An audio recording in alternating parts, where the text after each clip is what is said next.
around. Shelton on the three-point line. 2 seconds. One gets off the shot, and it's good. Oh, my. And I guess that tells you all you need to know about this first quarter.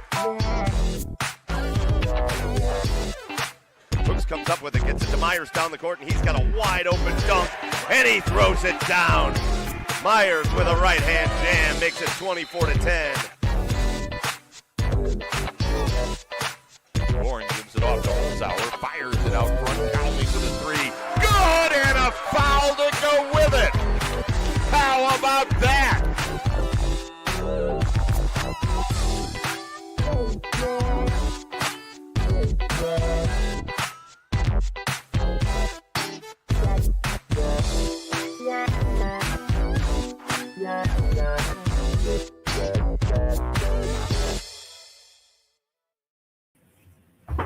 And good morning and welcome into the Nick Abraham Saturday Sports Wrap-Up Show. The Nick Abraham Saturday Sports Wrap-Up Show brought to our friends at the Nick Abraham Auto Mall, Nick Abraham Elyria Ford, and Nick Abraham Buick GMC, located at Route 57 and Broad Street in Elyria. Lorain County Community College, high-quality education for good jobs. Our friends at LMRE, Lorain Medina, Rural Electrical Cooperative, your Touchstone Energy Cooperative. And also the folks at Eco Tree Services, your complete tree care company. Jared Kozar along with Ron Janssen. Ron, a very good and a little bit of a warmer and brighter Saturday morning here as we convene once again in the Chronicle Telegram studios, the Rob Polinsky Emeritus office. And big night of hoops last night, getting down to the end of the regular season on the boys' end, and got no bigger than we were at in LaGrange. Conference championship on the line. Well, first things first, you mentioned it's warmer out today, and the fans that are watching our show right now can't see that Jared Kozar is wearing swimming trunks right now. Yep. He's very excited about the pool opening shortly, and he's embracing the weather change. Better than most weeks when I maybe don't have those kind of things on too. You know, pants are very optional because of this desk. Most of the time, it's the mesh gym shorts today. I classed it up with the swimming trunks, floral print on there, everything like that. So we're pretty happy. Yeah, you and I were in LaGrange last night at Keystone High School for the conference championship in the Lorain County 8 League. Brookside had at least a share going in because they were 13-0. Keystone came in at 12-1. Their only loss, an overtime loss to Brookside earlier in the year in Sheffield Lake, and it was a great game from start to finish. 67-62 was the final. Keystone beat Brookside, so for the second year in a row, they share the Lorain County 8 Conference Championship. Yeah. And it was just a real good game. At one point, Keystone was up 15 early in the third quarter, and Brookside just kept coming back. They cut it to 4. They cut it to 4 in the second half, probably on at least 4 different occasions, but could never get closer than that. But they were always in the game, and it was a great atmosphere, and everything about it was fun last night. Yeah, and I think that when you look at the score, certainly we kind of expected a tight game like that, but it was the way that Brookside battled back. It was pretty methodical. They didn't just bomb away from the perimeter.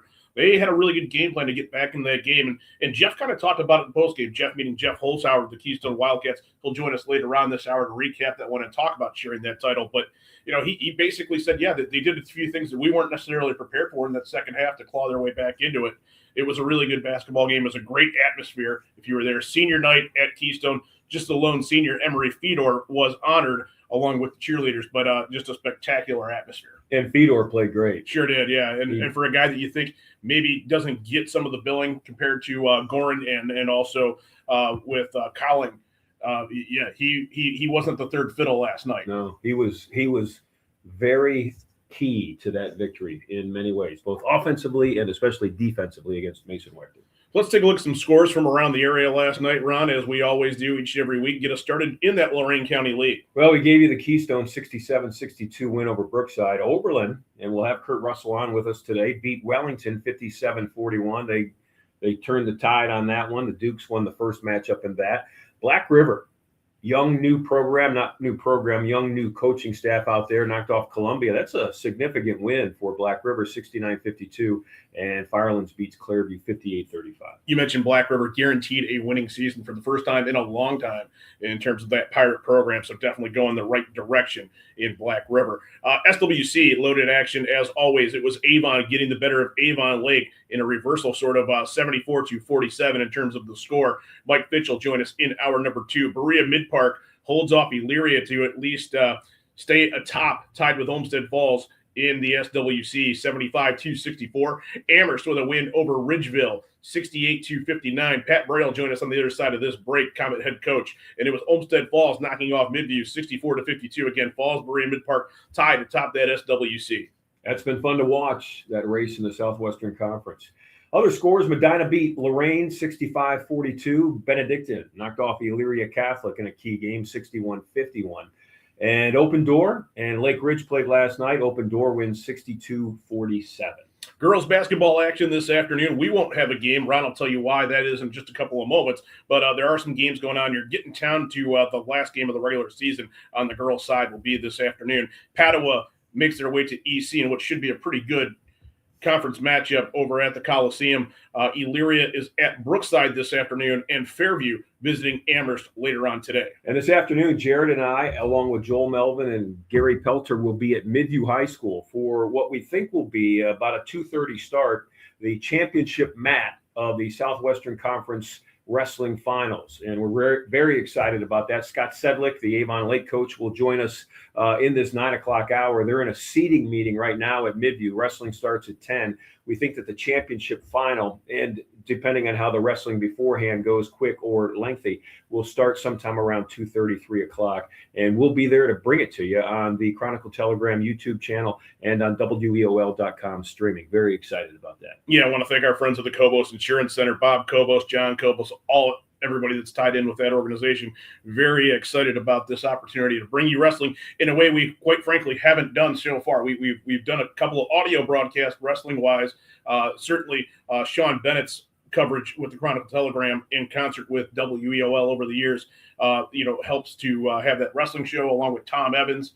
And this is going to be a new venture. And I think we've got the crew to do it today over at Midview wall-to-wall action. We're excited. Can't wait. Speaking of can't wait, we can't wait to connect with Pat Bray. We're going to do that on the other side of the break. He and his Comets, winners last night over Ridgeville, 68-59. We'll get Pat's thoughts on the other side of the break. Stick around. It's the Nick Abraham Saturday Sports Wrap-Up Show. Jared Kozar and Ron Yance, streaming online at WEOL.com and that Chronicle Telegram YouTube channel. Nick Abraham Elyria Ford is proud to once again be a part of the Cleveland Auto Show, running February 20th through March 1st at the IX Center. Check out the latest models, explore new technology, and find the perfect ride that suits your lifestyle. Love what you see at the show? Head over to Nick Abraham Elyria Ford for special deals you don't want to miss. From the show floor to the showroom, your next ride awaits at Nick Abraham Elyria Ford at the corner of Route 57 and East Broad Street in Elyria. Lorain County Community College is where you'll lock in your future success. LCCC will get you prepared, get you credentialed, and get you working. Lorain County Community College. Your goals, your career, your future. Enroll today. Lorraine Medina Rural Electric offers a quick and easy way to pay bills online, monitor your daily electric use, and receive updates from your cooperative through SmartHub. Members can sign up for this service at www.lmre.org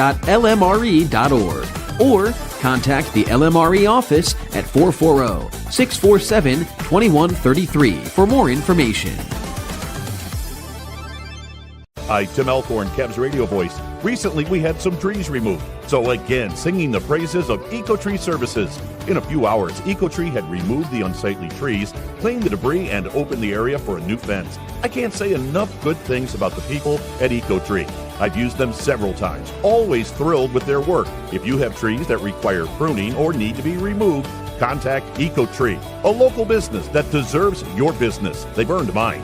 Go to ecotreeservices.com. It's the biggest show of the year, the Cleveland Auto Show, running February 20th through March 1st at the IX Center. Nick Abraham Buick GMC is once again proud to be a part of the event, so you can see their latest lineup packed with style, performance, and innovation. Take the drive to their Elyria showroom, where special auto show deals are waiting for you. From the auto show to your driveway, get your next vehicle at Nick Abraham Buick GMC, Route 57 and East Broad Street in Elyria.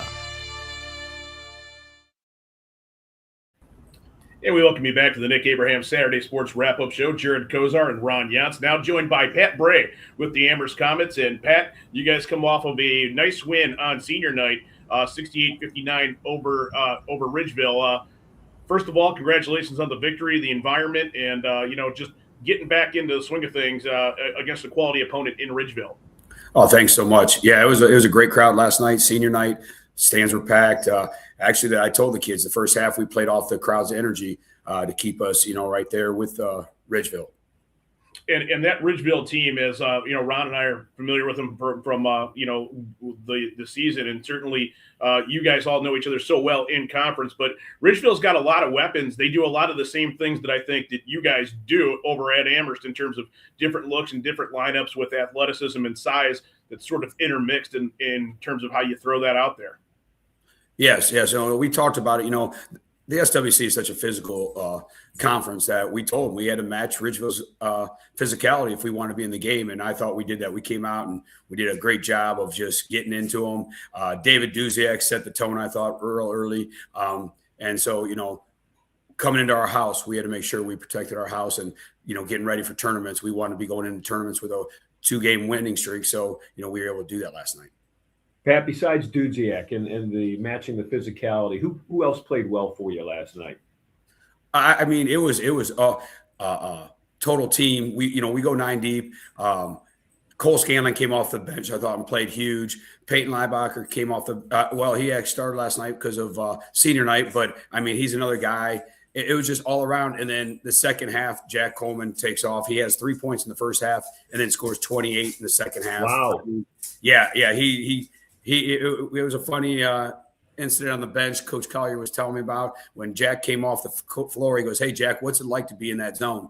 And Jack goes, "They were playing a zone?" He's like, no, we're in the zone. So it was really funny. But Gavin Beckler came off the bench, huge. I mean, it was just all around. I told them after the game, that was a team win last night. Everyone contributed, and it was huge. That's a great story about what's it fun. Like to be in that zone. He was, because he was so locked in on what he was doing, he didn't even understand the question. That's amazing. You think about that, though, and the high school kids, though, they can't enter that sort of unconscious realm when you talk about 28 points in 16 minutes of basketball in that second half. And I'm not sure that he got too many breathers in the second half, as you mentioned. But talk about the depth, Pat. You mentioned you're going 9 deep. You've had some really, really good basketball teams over there that maybe didn't feature that kind of depth. This group has it. What does that give you as far as the options and your staff in terms of trying to break down matchups and, just exploiting other things that you can do with that kind of depth? Well, when you can play the way we play, physical and fast, you can wear teams down. And, it sort of showed at halftime, it was 23-23. And then we end up getting about an 8-10 point lead going in the third quarter. And then, the papers told me that we went on a 16-0 run at one time. So that's, I think, what we do to teams. When we're playing well, we can wear a team down, and that's how we can start to pull away in the second half. Pat, you mentioned you want to go into the tournament time on a 2-game win streak. How are you right now, team-wise? Do you feel comfortable? Coach never feels comfortable. Let me rephrase that question. Do you like where you're at going into the tournament as far as, your team being ready to go? Yeah, especially after last night, because we talked about the game plan. At Ridgeville, we had a problem with their physicality. We didn't match it, so we made sure last night. And the way the guys came out last night and played and stuck to the game plan and did everything, and you mix up the starting lineup by going senior night. You think, how's this going to go? But we didn't miss a beat. The guys that normally started that came off the bench last night did a great job of filling their roles. So it was just huge. I love where we're at. We've got a huge break coming up now. It's at least 2-week break. So I've given the guys a couple days off to enjoy this 2-game win streak and to just, sort of heal up a little bit. We're not really beat up bad, but, we've got some bumps and bruises. So hopefully we can do some healing in these next few days and then get back in the gym on Tuesday. Pat, how do you feel about a 2-week break? Besides what you just said, meaning, we've got a chance to heal a little bit. You're going to give the guys a couple of days to rest. But as a coach, I would think at least it would make me nervous. Oh, no, I first thing, as soon as I looked and seen that we could end up with 14 to 17 day layoff, I thought of the college football playoffs where Buckeyes and all those guys that had layoffs end up losing, and so I don't like that at all. You don't have that feel or whatever, that game, like the Ridgeville game. We come back off that in 5 days. Now all of a sudden we still have that in our mind, but 14 days, where's our minds going to be at that time? So we've got to do something that is going to keep them engaged, keep them, striving to keep pushing through so we can make a nice run in the tournament. So I've gotten with Jeff Holzhauser. We're going to see him this week. We're going to go over to their place and do a little scrimmage and, try to do some game situation stuff and keep us fresh. Yeah, it's funny you mentioned Jeff Holzhauer. He's coming up here later in the program. Again, his program had a great win last night over Brookside, Pat. But, Ron and I were talking a little bit before the show. We're leading off with you. We're going to talk with Chris Delisio. We're going to talk with Kurt Russell and Jeff Holzhauer all in this hour. We're talking about guys that have basically been at the helm of their position for 12-plus seasons, in some cases longer. Since you've taken over that job, Pat, just talk about the change from maybe – the first couple of years in terms of your comfortability and the way you approach, as Ron and you had just discussed, tournament time and thinking about the postseason, earlier in your career as opposed to now. And certainly you've been with the program for decades in terms of, being on someone's staff. But as the lead guy in Amherst, the changes from year one, year two to right now. Well, when you first take over a program, you want to you have to change that program to your philosophy, your game plans and everything. And it takes a few years to get the kids to buy into playing that way. That you haven't seen some of that. So after you get that going, it's sort of like the college realm too. 4 years it takes. But once that gets implemented, then all the way down through your youth program, the coaches start playing your style of basketball, which we like to play fast. And I tell my guys all the time, I'm a math teacher. So if we get 3 shots, we're going to make 1. So we have to get offensive rebounds, and that's what we strive for. And then the physicality of the SWC, we say we have to be physical. If you can't play physical, I don't know if we can be on the floor. So getting that into our program after about 4 or 5 years, all of a sudden you see the wins start to go up and up and up because of that. So it's a hard process, but once you get it established, then you can see, as a lot of you just talked about all these coaches, they're established now. Jeff, phenomenal job over there at Keystone, back-to-back conference championships with Brookside, and Kurt, taking that little time off, and now he's back, and you see what Oberlin's doing again. So it's just great to see these programs and, with coaches like us, you talk about Brett Larrick over at Elyria, he's been there, there's just so many great coaches around the area and seeing what their programs are doing. Pat, at this point, middle of February, if you look back to August and September, when I know that, obviously you have summer workouts, but when you started really putting that team together, are there any surprises? Anybody that stepped up that came out of nowhere? Anybody that changed their game in a different way that helped support the current team?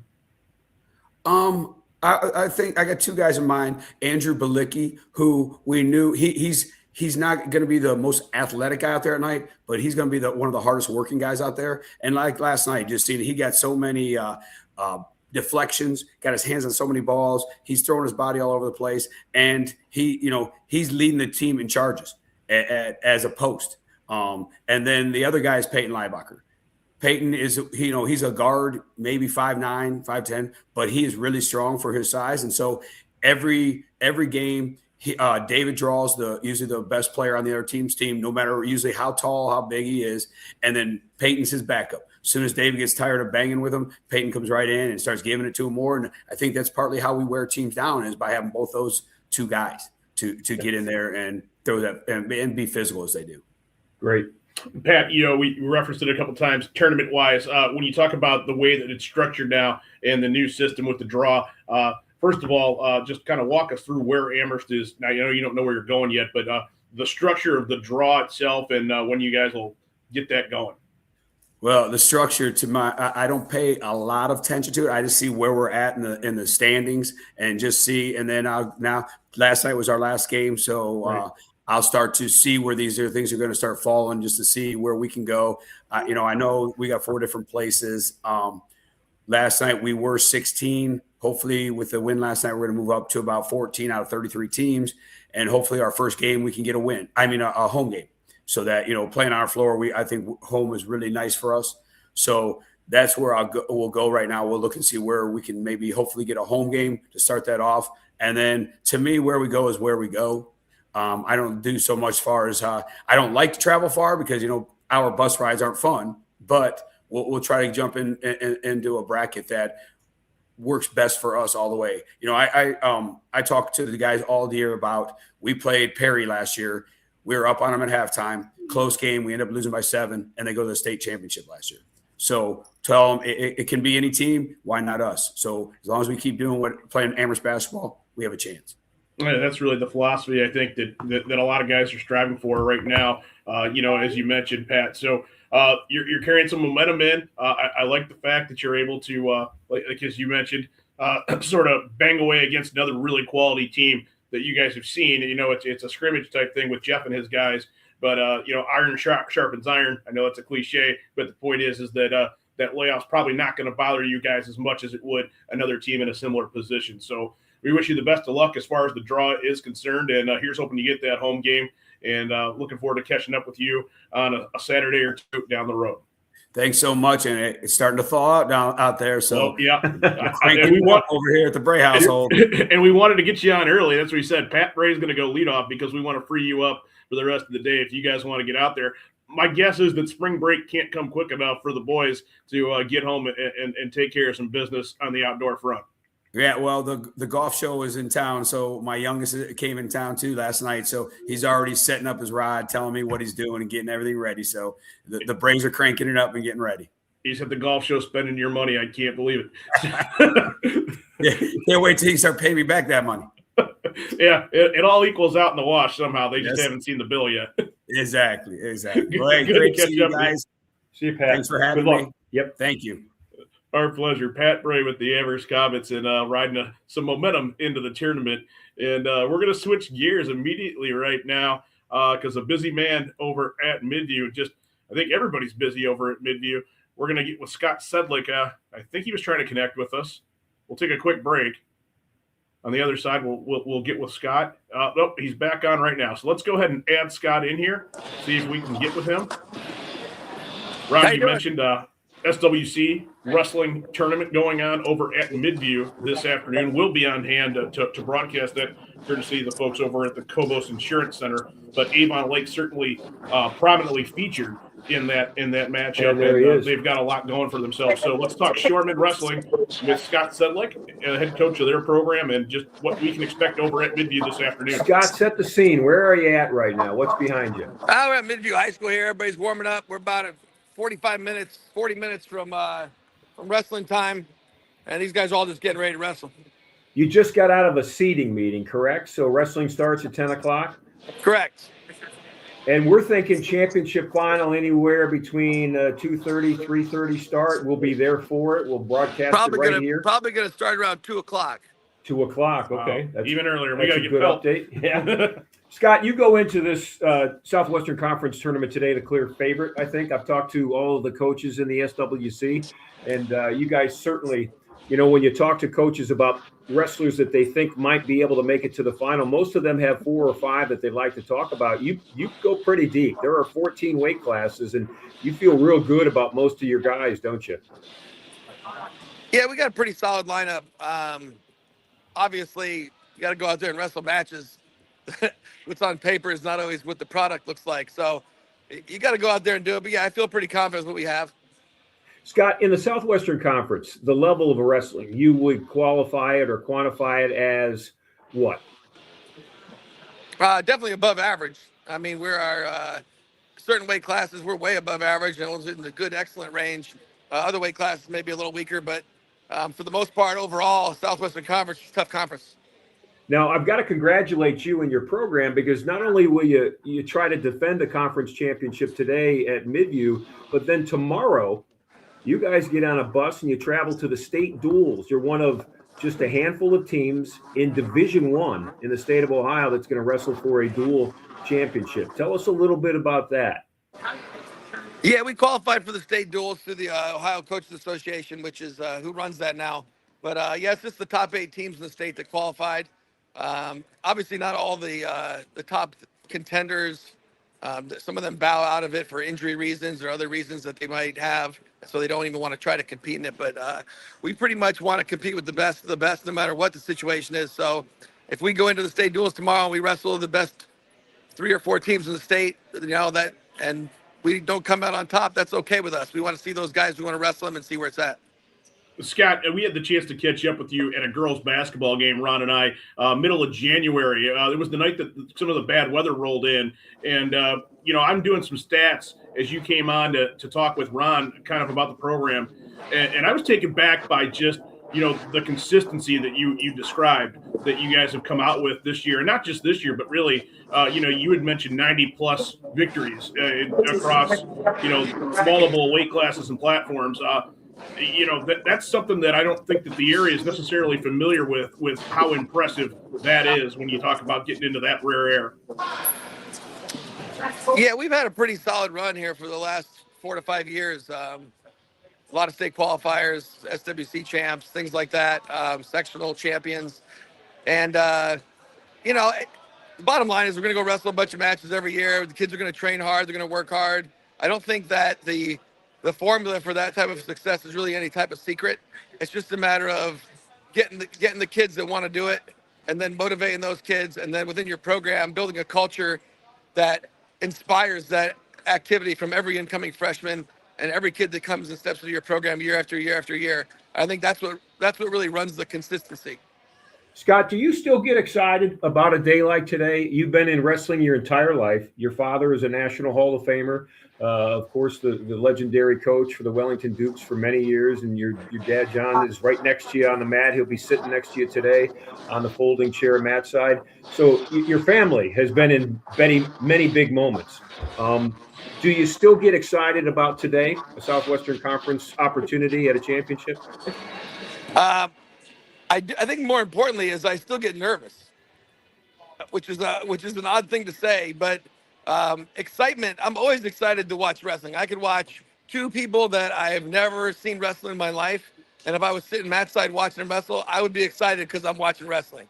So I definitely get excited when it comes to these types of things, and I'm excited to watch my kids compete and go out there and wrestle their butts off and just see what they got. Like I'm looking for upsets. I'm looking for champions. I'm looking for guys to do things. Maybe even just keep a close match with a guy they got tech fouled by before. I don't care what it is. I'm excited to watch it. I want to see the improvement.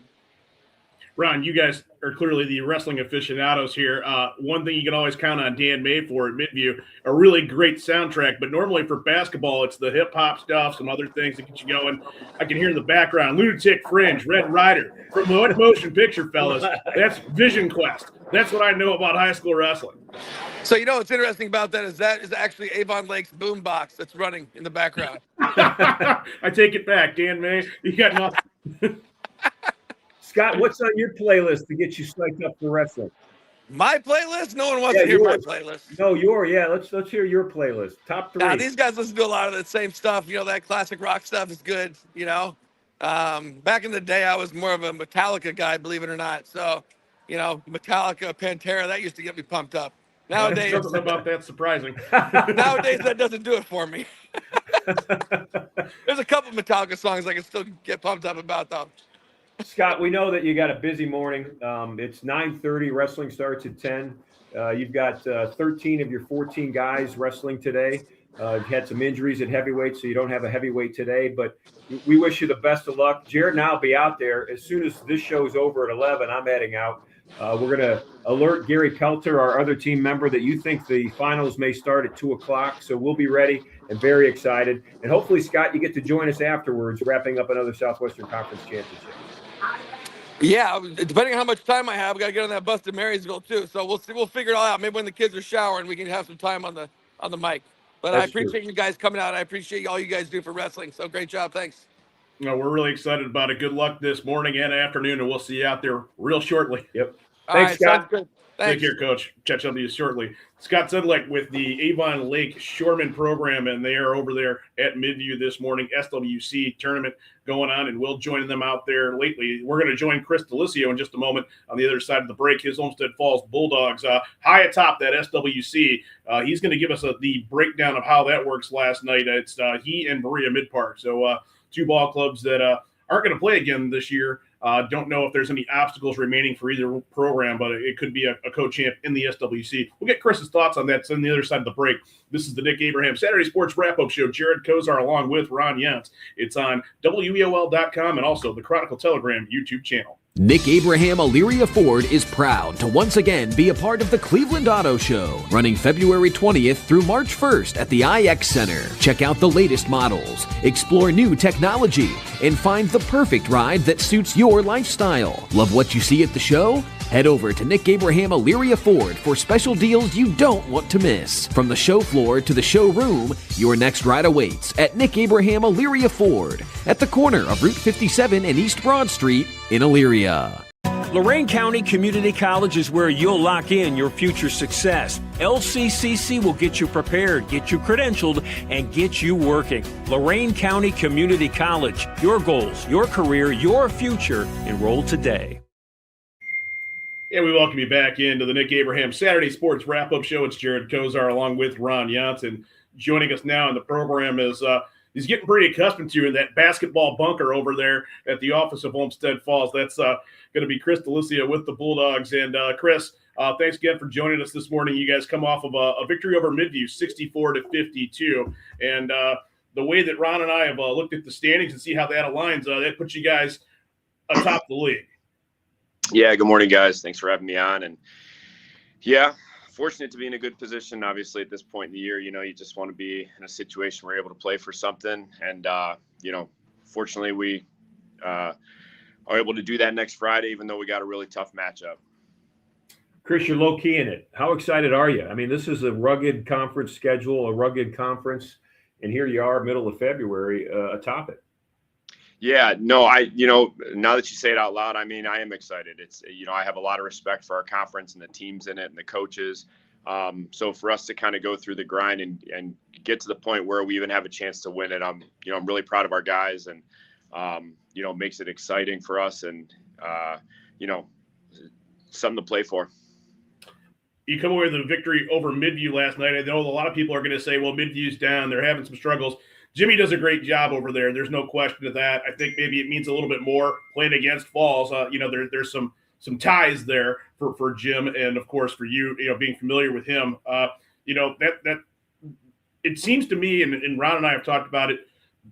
They give people fits in the first half, and maybe in the second half just don't have the horses to keep going. But Jim's doing all he can over there to keep up with a good game plan to come out of the gates and start off well.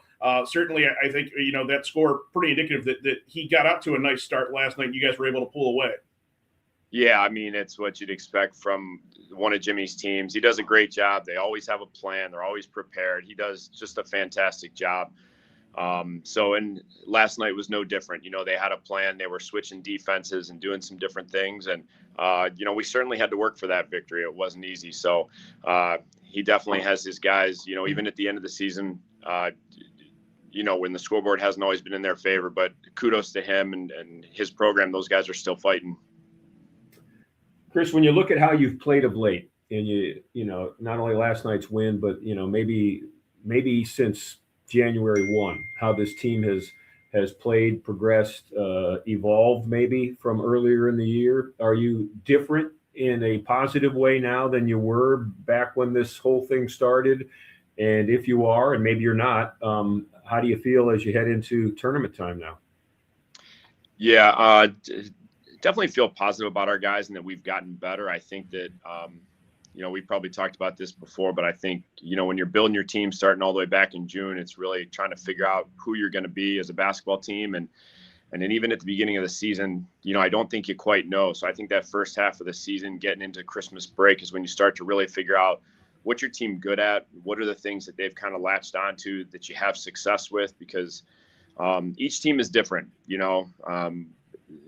different talent, different personnel groupings, different things that you can do, depth, that kind of thing. So I think we've kind of figured out who we are by now. And we're just trying to roll with it and be the best version of that team that we can be every night. And, as we head into, next Friday's game tonight, and then next Friday, and then the tournament, you just hope you can continue to be the best version of yourselves and kind of who you figured out that you want to be.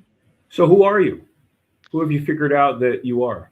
Well, I think, from a defensive standpoint, we're doing less trapping than we've done in the past with some of our pressing. We're still picking up full court, but just not as much trapping because our guys do a pretty good job or a really good job in the half court.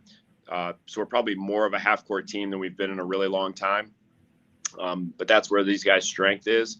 And offensively, I think that, I don't think we're super different than we've been. I think that we have guys that share the ball, and, we hope to have 5 guys on the floor every night that, that can get double digits and create kind of that team problem for the opponent. So, as of right now, I think that that's, kind of who we've become this year, and, hope to keep that going. Chris, we caught up with Pat Bray to lead off our program, and he basically said, hey, last night was it for us. We're kind of idle for about 2 weeks. You mentioned, you've got Fairview today, and then you still got 2 games left on the docket. Is that necessarily something that was by design? And how do you feel about that now, being able to not really be idle for any period of time? Yeah, I think at this stage of the year, you want to have meaningful games, whether it's for the conference or something like that, or just to play non-conference opponents who are going to give you a taste of what the postseason is going to look like. We had Warrensville Heights last Tuesday, and that was just such a good game for our guys. And, they're just a real, very, very much like a district championship regional type opponent. And I think Fairview's no different. So, back in the spring when we scheduled these games, boy, it seemed like a really good idea. And now that you're at the end of the year, don't get me wrong, it's it's still great to have good opponents, but you're like, man, we're going through the grind here. But it's definitely a positive, and and you don't want to have like 2 weeks off or anything like that, or a week and a half at this stage of the year. So yeah, we just have to keep it going against these next 2 opponents, and hopefully prepares.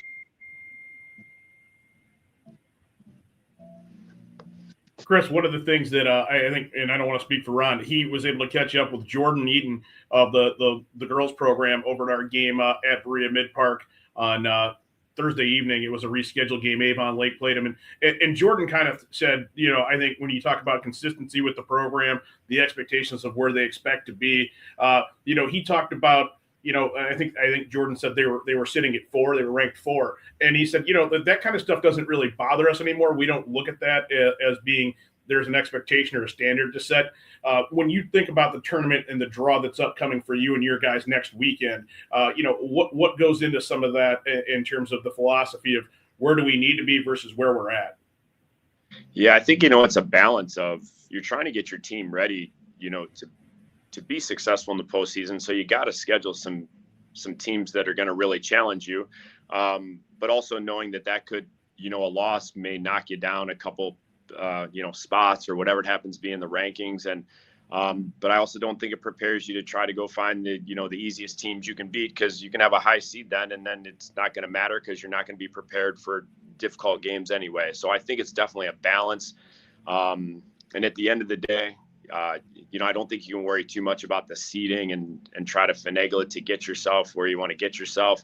I think you just got to prepare your team the best you can, because once you get into the tournament, you're going to have to beat a good team at some point anyway, or a couple good teams if you want to continue to, advance past the district and then into the regional. Obviously, there's, once you get to the regional level, there just aren't any bad teams. Everybody's good. So, you hope your team's battle tested by then. And I think you got to take that philosophy into the regular season. Chris, you have to play the schedule in front of you. You have to play the tournament format that has been laid out. But I'm wondering, have you adjusted to it yet? A couple of years in, or do you like the old way? Are you a guy who can adjust and adapt and on the fly and just realize that this is the way we have to do things tournament wise? It's a little bit different, correct? And how do you feel about it now?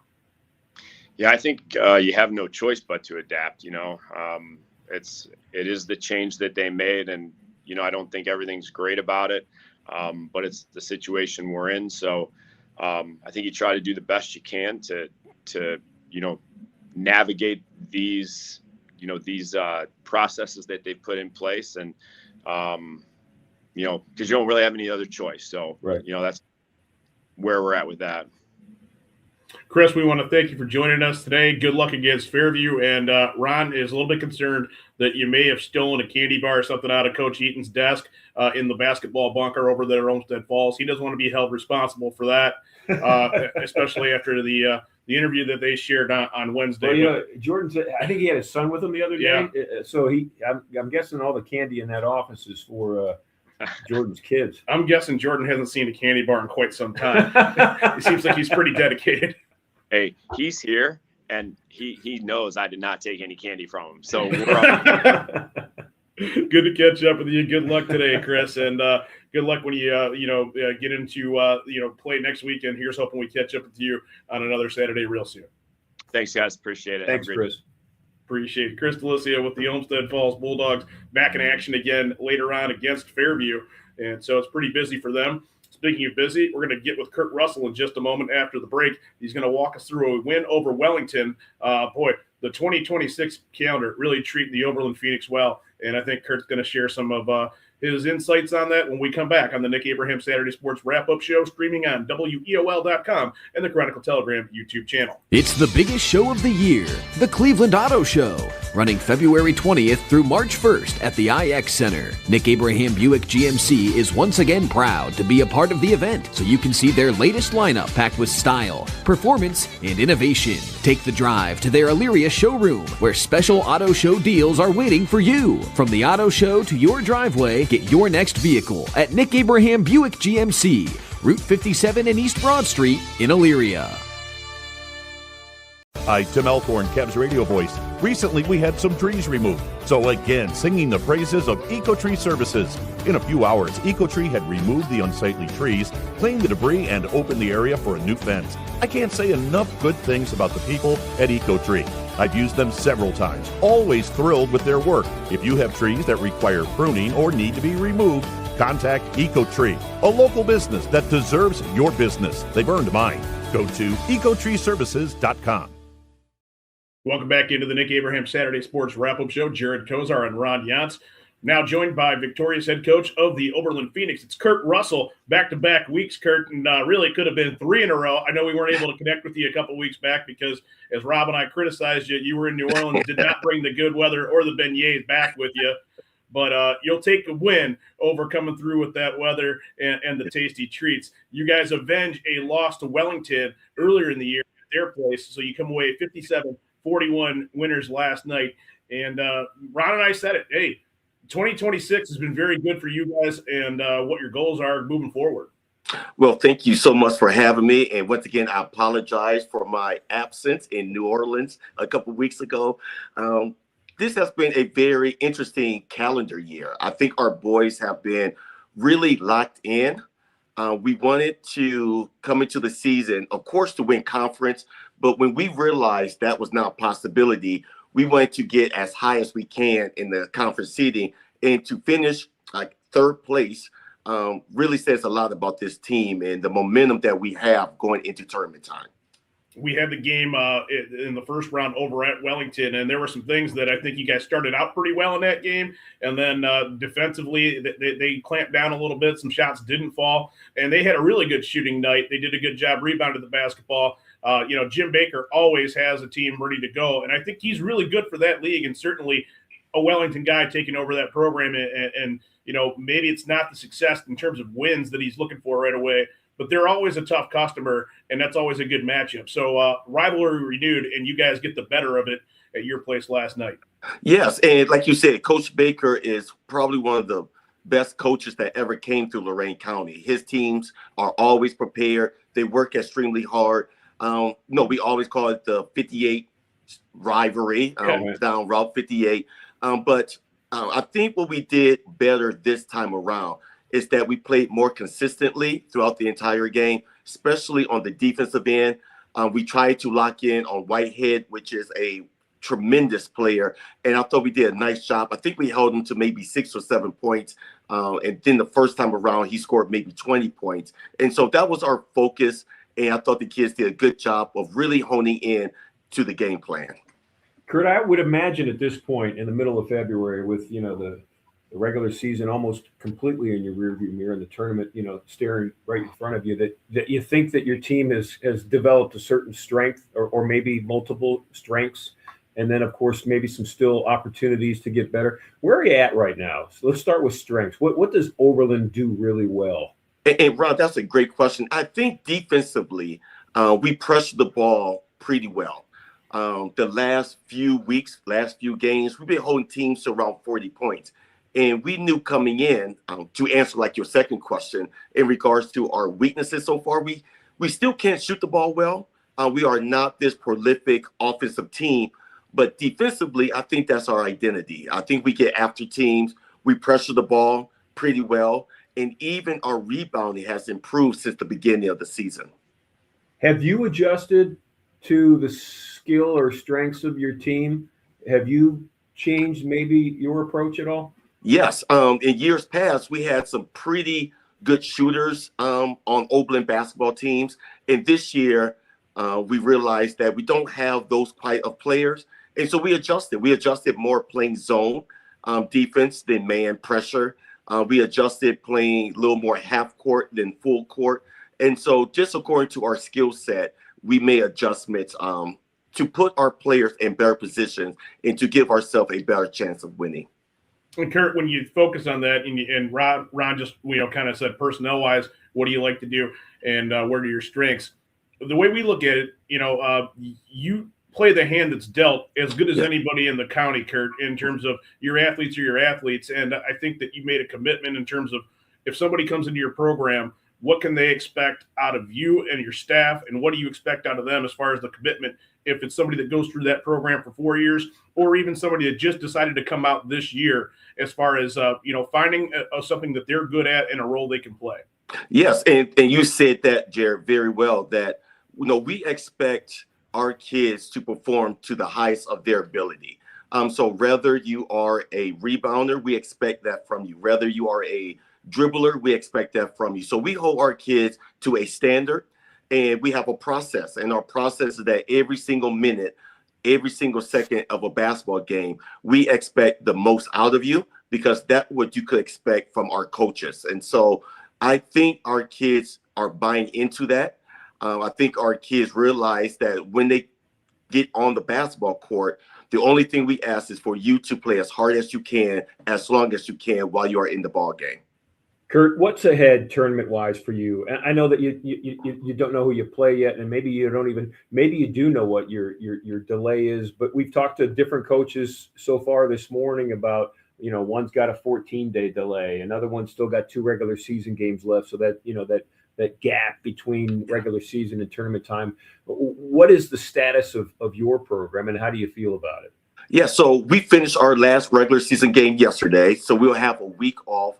Like any other teams, we have our bumps and bruises and some illnesses. So we're going to take 2 days off, and then we'll take President's Day off on Monday and get back into the gym on Tuesday. I think it's important for us to try to get our health back a little bit, to go strong. So we treat this as the fourth quarter of our season. The summertime is the first quarter, and then our training program starting around August, the second quarter. Then the regular season is the third quarter, and then tournament time is the fourth quarter. And so we're going to take a few days off, get our bodies back in shape a little bit, and then go as hard as we can, as long as we can in the tournaments. Kurt, before we let you go, certainly we wish you luck in the draw, and what that has in store for you. I believe that's tomorrow. One of the things that I think that we look at here, and Jeff Holzhauer's coming up after you, and I'm sure he's listening with bated breath.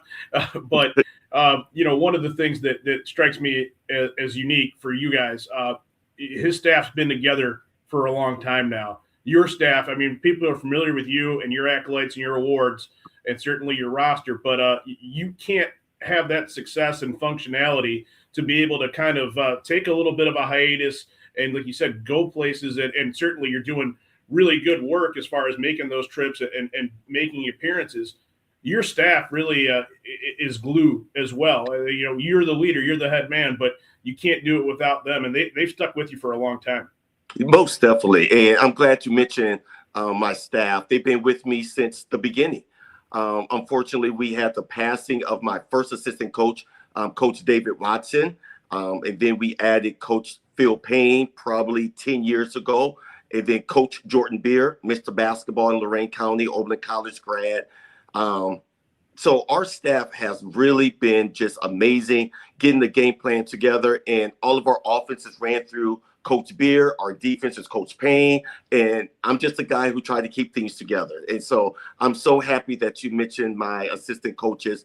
They are absolutely wonderful. And they are the ones who get our films together and prepare for our opponents. And I'm the one who just sits back and just bark out plays a little bit. That's how Kurt Russell is successful. You surround yourself with good people, and you're going to do well. Kurt, thanks for taking the time again. It's been good to catch up with you the past couple of weeks.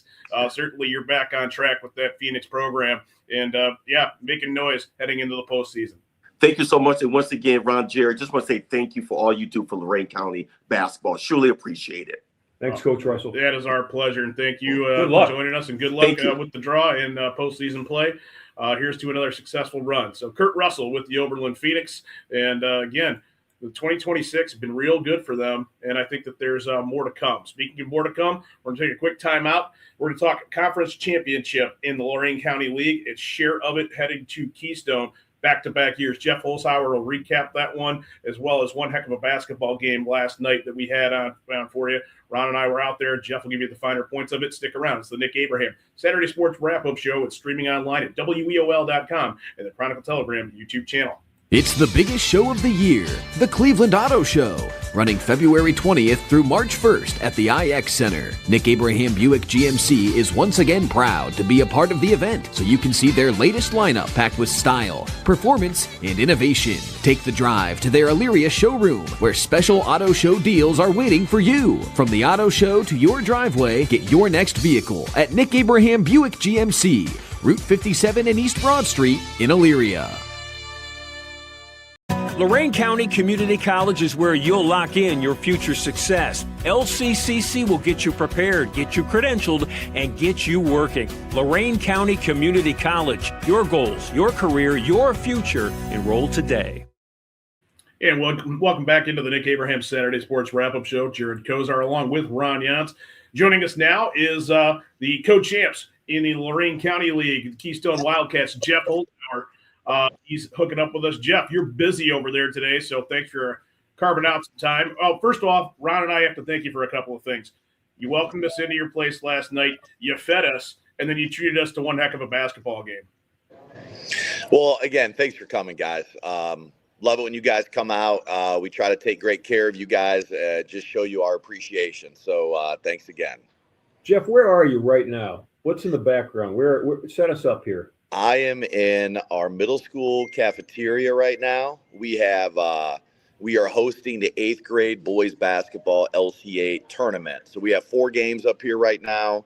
Sounds like they just finished the first game. So we got the next 2 teams out there warming up, and you're talking about solid assistant coaches with Coach Russell. I have Greg Morgan up here, who was my high school basketball coach and has been my assistant for a long time. He's in there covering things for me while I'm out here talking to you guys.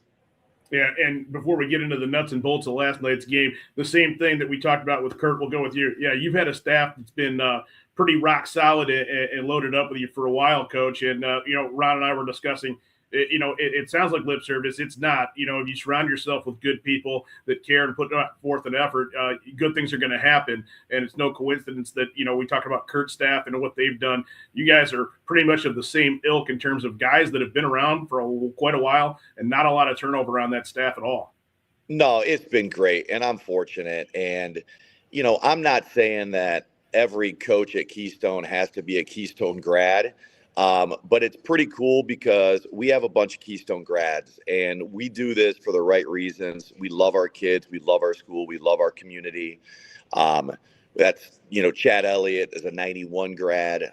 Chad Whitaker is a 94 grad. Sean Reed is a 92 grad. And Greg Morgan is an 84 grad, I think. We got him at 84, yep.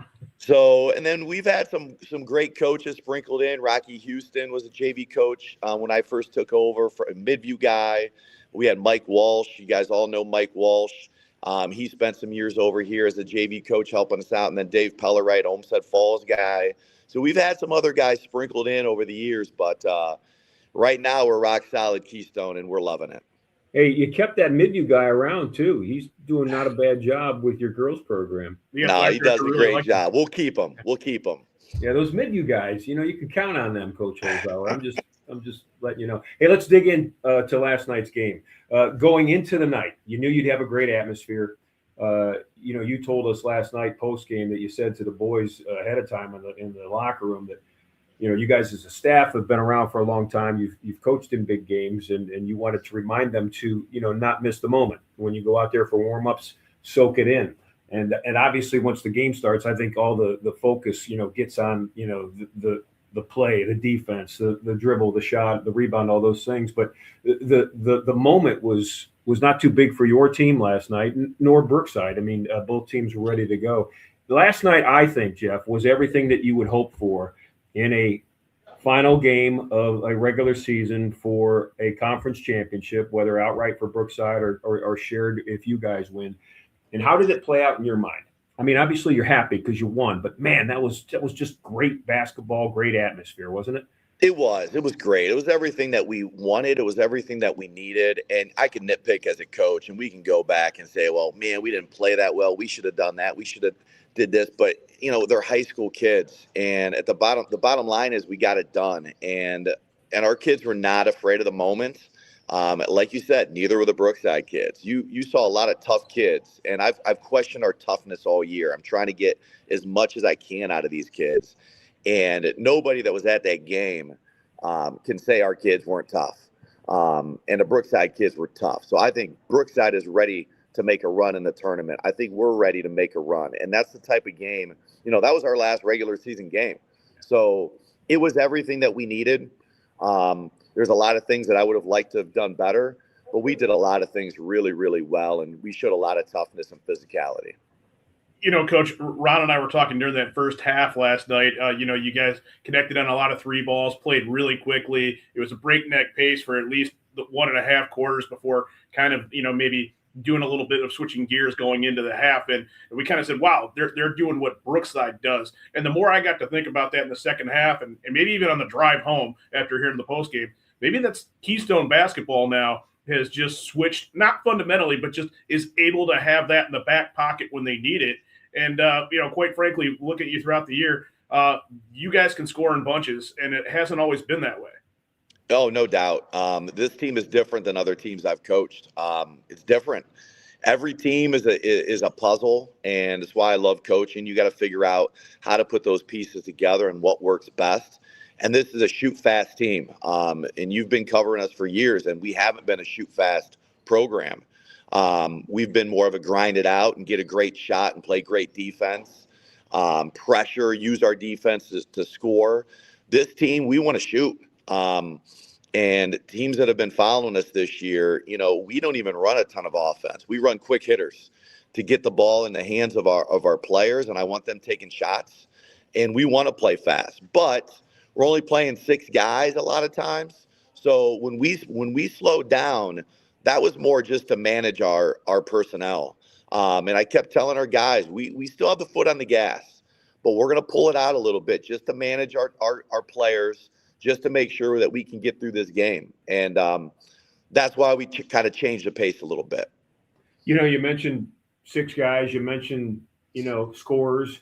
And when you think of scorers with you guys, you think of Colin, you think of Gorn. But last night, on senior night, with 2 teams who had 1 senior combined, Brookside real young, Keystone real young.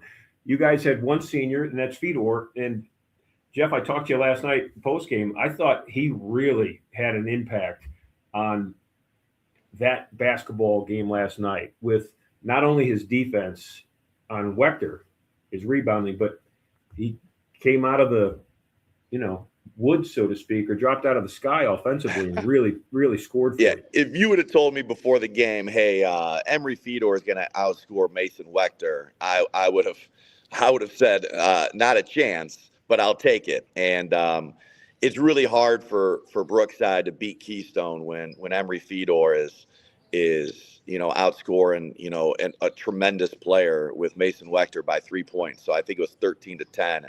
And Mason's a really good player, man, and he's really hard to stop. But Emery just presents a different challenge with his length and his athleticism and his physicality. And he did a great job. And then, like you talked about, offensively, he was really good around the bucket. He loves to get to that little reverse, and he loves to dunk, and we love it when Emery dunks. So things go well at Keystone when Emery's throwing it down. You talk about that, Jeff, and it seems that we can talk about it now. The regular season's over, and you guys are co-champs. Larry's talked about it on this show, and I think it's good for a storyline that you can get to that point in the calendar where Brookside and Keystone are on a collision course. Ron just mentioned the rosters. You're losing one guy from this group. Larry's not losing anybody. So what you're telling us, as far as and Rocco probably from a scheduling standpoint, is that we ought to be able to make that 2026-27 schedule out, at least pencil 2 games in right now for next year. Is that fair? No, definitely. It's going to be great. A lot of respect for Larry and Brian and what they do over there. And their kids are tough, man. And they've built that. Brookside kids haven't always been tough like these kids are. And that's a credit to Larry and Brian. They've done a great job with that program. And they're going to be tough next year. And we're going to be tough. And I think it's going to be 2 great games just like it was this year. It was fun watching both of you guys, speaking Larry and you. Yeah. Trying to stay in the moment and keep the, how do I want to say this, controlled passion with both of you. Larry's controlled? Is that what you're trying to say? Larry's animated. Listen, Larry's head last night, you mentioned it on the air, turned a couple of shades of Valentine red. It was matching that red cardinal on his hoodie that he likes to wear. Honestly, when I'm coaching a game, I never, ever, ever look at the opposing bench. When I'm watching film, sometimes I like to watch the reaction of other coaches. But I had all kinds of people telling me about Larry last night. And, it is what it is. Larry's going to be Larry. And I don't pay attention during the game. But I did hear that his bald head was changing into a deep, dark purple for a while there. Well, your bald head did it a couple of times too. I mean, let's balance it out here. I'm bald by choice. All right, I got hair up here. Larry isn't by choice. I told myself that for a few years too. It's a really good thing. But yeah, I think that the relationship that you guys have is unique, and certainly leading up to last night's matchup. Larry was really honest with us last week. He was like, we've been hearing about Keystone all year long. He's like, and it ain't from the Keystone people. He's like, there's a mutual level of respect that certainly I think is good for basketball in Lorain County. No doubt. And like I told you guys last night, Larry Babbix and Brian Kelly make Keystone better. And I hope that myself and my coaching staff makes Brookside better. And that's good for our league. You always have to try to strive to beat the best teams in your league. And when those teams are good and they're well coached, it makes you better. So if you want to be the best, you got to beat the best. You got to work hard at it. So I think Larry and I both do the best we can at that.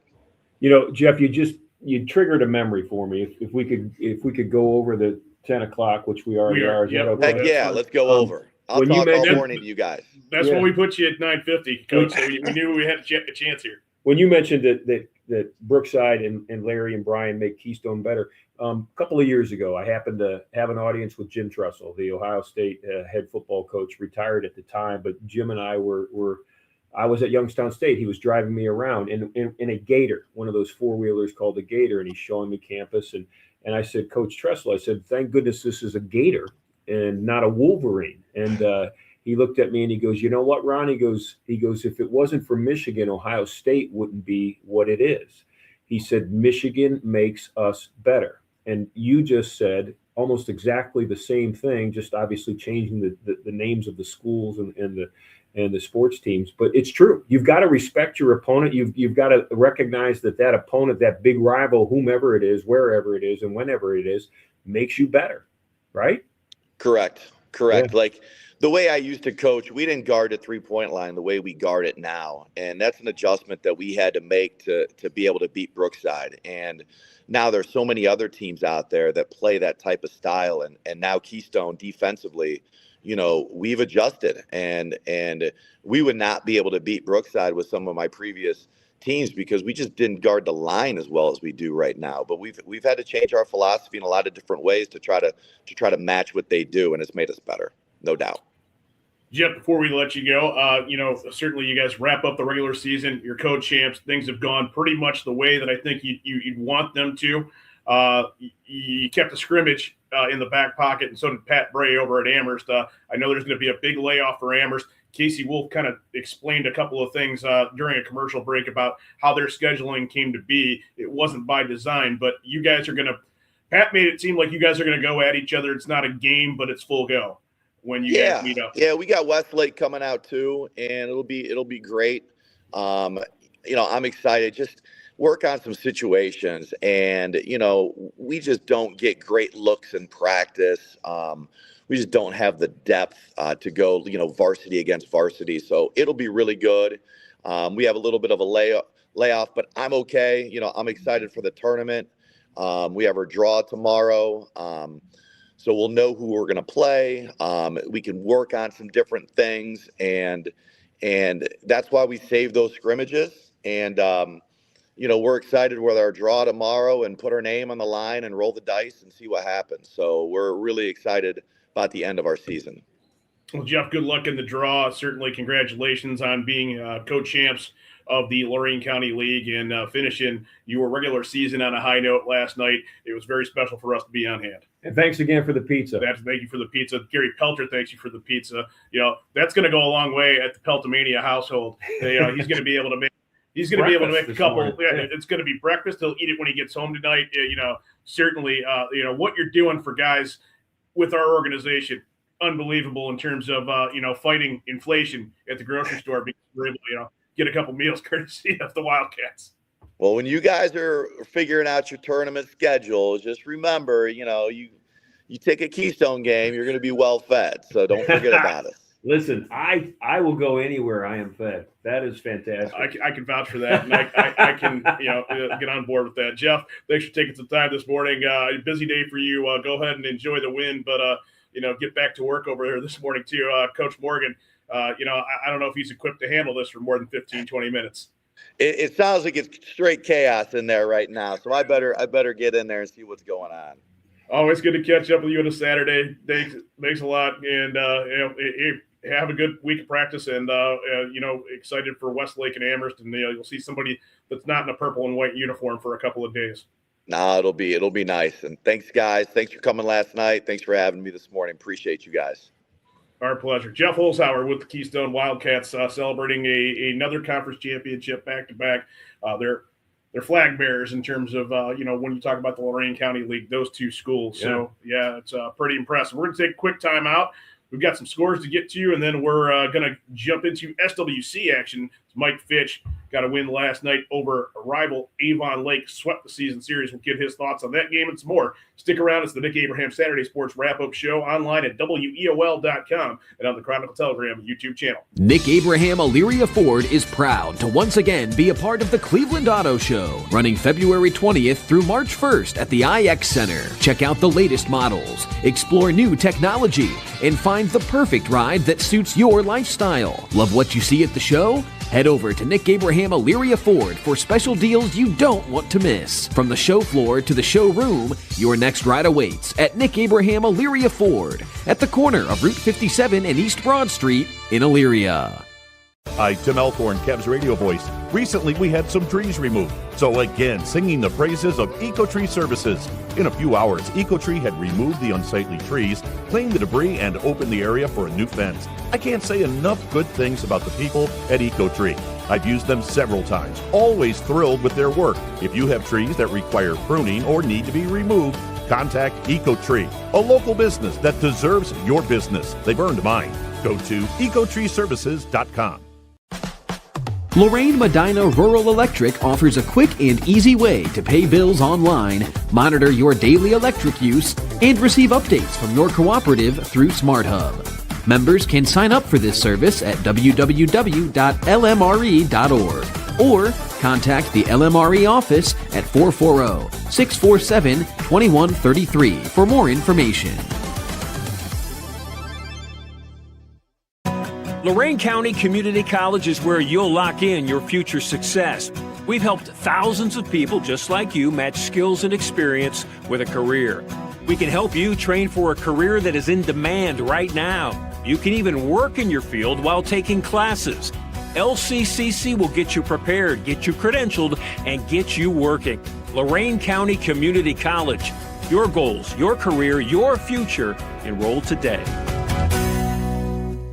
It's the biggest show of the year, the Cleveland Auto Show, running February 20th through March 1st at the IX Center. Nick Abraham Buick GMC is once again proud to be a part of the event, so you can see their latest lineup packed with style, performance, and innovation. Take the drive to their Elyria showroom, where special auto show deals are waiting for you. From the auto show to your driveway, get your next vehicle at Nick Abraham Buick GMC, Route 57 and East Broad Street in Elyria.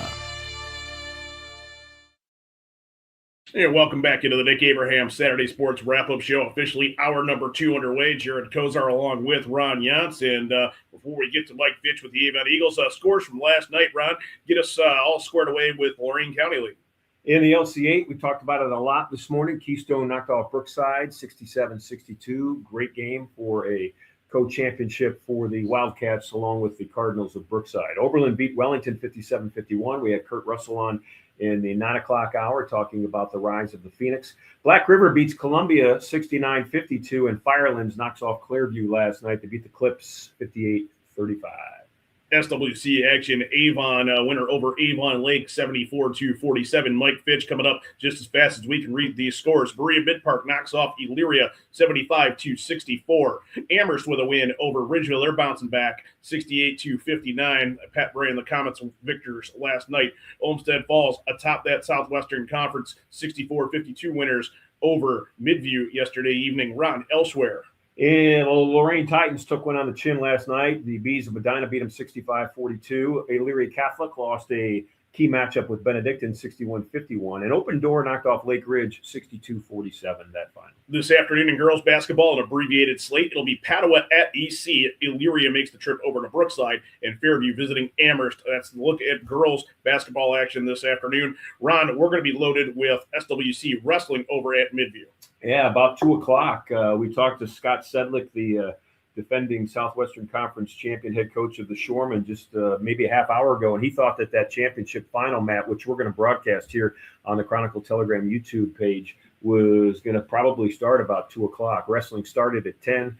They feel they'll be to that championship match by 2 o'clock, so we're going to head right over after we're done here, and very excited to bring you wrestling on the SWC championship mat from Midview later this afternoon. Speaking of excited, speaking of SWC, our next guest is Mike Fitch with the Avon Eagles. A big week for the Eagles. They have Lorain on Tuesday night in a game we had that went into overtime. One heck of a contest there. And last night, Mike, you guys get the better of Avon Lake in the crosstown rivalry matchup, 74-47. Sweep the season series. That's got to be big for you guys. Yeah, absolutely. That's obviously one goal that we always have is to get 2 from Lake. So when you do that and you're in the locker room celebrating, it's nice. I want to take you back to Tuesday night. A Lorain team comes in there that hasn't had a lot of success on the year, just a couple of wins. But, when we made the schedule out and we talked to you several times, and not in this format, maybe an extracurricular conversation, which I was not a part of last night because I fell asleep to the Olympics. But basically, that's when you can schedule and you can mark. It's been a great game for the past 3 seasons now, you guys in Lorain mixing it up. Yeah, I mean, I think 2 out of 3 been to overtime. It's always comes down to the wire. Really good athletic team that's coached well. Obviously, the record doesn't show it, but that is a really good team. They had some guys make some shots that were pretty incredible and clutch down the stretch. So anytime we can play them, we always schedule them right here at this part of the season. Prepares us for a different type of team going in the tournament, depending who we choose to pick or who picks us. So it's a really good game to play, and obviously it's close, and so it's a good one for us on schedule. Mike, one of my favorite things to do on this Saturday morning wrap-up show is and I think what it does is it highlights the commitment that guys like you and your other coaches across the county make to us to be on this show on a Saturday morning, is you come to us from all different places in your life on a Saturday morning. And off camera, before we popped you on, I could see you were driving, you had your, very cool sunglasses on. You looked very Hollywood. Kind of the Terminator look. Yeah, the Terminator look. And so, Mike, where were you coming from and where are you right now joining us on this wrap-up show? Yeah, so, last week I was at our at T3 with all of our youth programs, and today I was started to open up. We have a freshman game this morning, so I opened up the gym and I had to run to the middle school to pick up my son who plays 7th grade basketball. So that's where I was coming back from. Now I'm sitting in our top-notch weight room that I think is the best in the state of Ohio. So our teams in our coach's office watching film with my assistant coaches and stuff. So it's always different. It's awesome to have, family members help out and then be able to pick up kids from basketball and run around and always support Avon. So it's always basketball, but it's definitely running around a lot. Well, I think that's a great example, and I'm dead serious here, of the commitment that, Mike Fitch and you name it, other coaches in the county choose to make to help us bring, Saturday morning wrap up alive here. So Mike, thanks very much for that. We really appreciate it. And I love it because normally this is, not on video. So we're always talking on the phone and you're hearing us, you don't know that we're doing that. So it is kind of nice to, put a face to it, changing backgrounds. I think every time I've been on with you, I've been at a different place. So it's awesome. And we love it. I mean, I sat in my man cave last night, watched our game and watched you guys broadcast the Keystone Brookside game last night. So I was watching 201 and it's just awesome that what you guys do to help boys basketball. Well, it's our pleasure. I've got to say, from a production standpoint, and Jared knows this as my partner, I'm very cognizant. I notice backgrounds and lighting and stuff like that. And we're going to work to be better with our background in the future next year. But Mike, you look handsome as hell. I mean, doesn't he look good? I mean, I see his hair and I look at my gray hair and your bald head, and I just think, I want to be Mike Fitch. Mike Fitch is doing something right. There's no question. So I don't know what it is, but keep doing it, young man. I don't think I've ever heard that before, but I appreciate it. And when he tells us he's picking up a 7th Mike, grader. It's Valentine's Day. Didn't your wife tell you this morning when you woke up, sweetheart, you've never looked better in your life? Did she tell you that? Yeah, something along those lines. She'll see me later this afternoon, but we did exchange some gifts and stuff already this morning. But like I said, 7th grade doing our skills, and so it's always running around. But wait a second, you guys look great too. You've exchanged gifts? I've been married 32 years. I forgot that it was Valentine's Day this morning when I left the house. Peeled an apple. Of course, right? I mean, that's a big deal. When you get to 32 years of marriage, I think you can do the same thing, Mike. And, Mike did his job. He's getting kids places today. That's right. So, primary job and that focus is achieved. Mike, let's get to the nitty gritty here with Avon Lake. First of all, it's an improved Shortman basketball team, probably from when you saw them just a few weeks back. Mm-hmm. We had that one, and you guys really set the tone, controlled everything, and it looks like the score is indicative of that last night, but probably not when you think about the improvements that they've made, especially in the 2026 part of their basketball season under first-year head coach Kwasiak.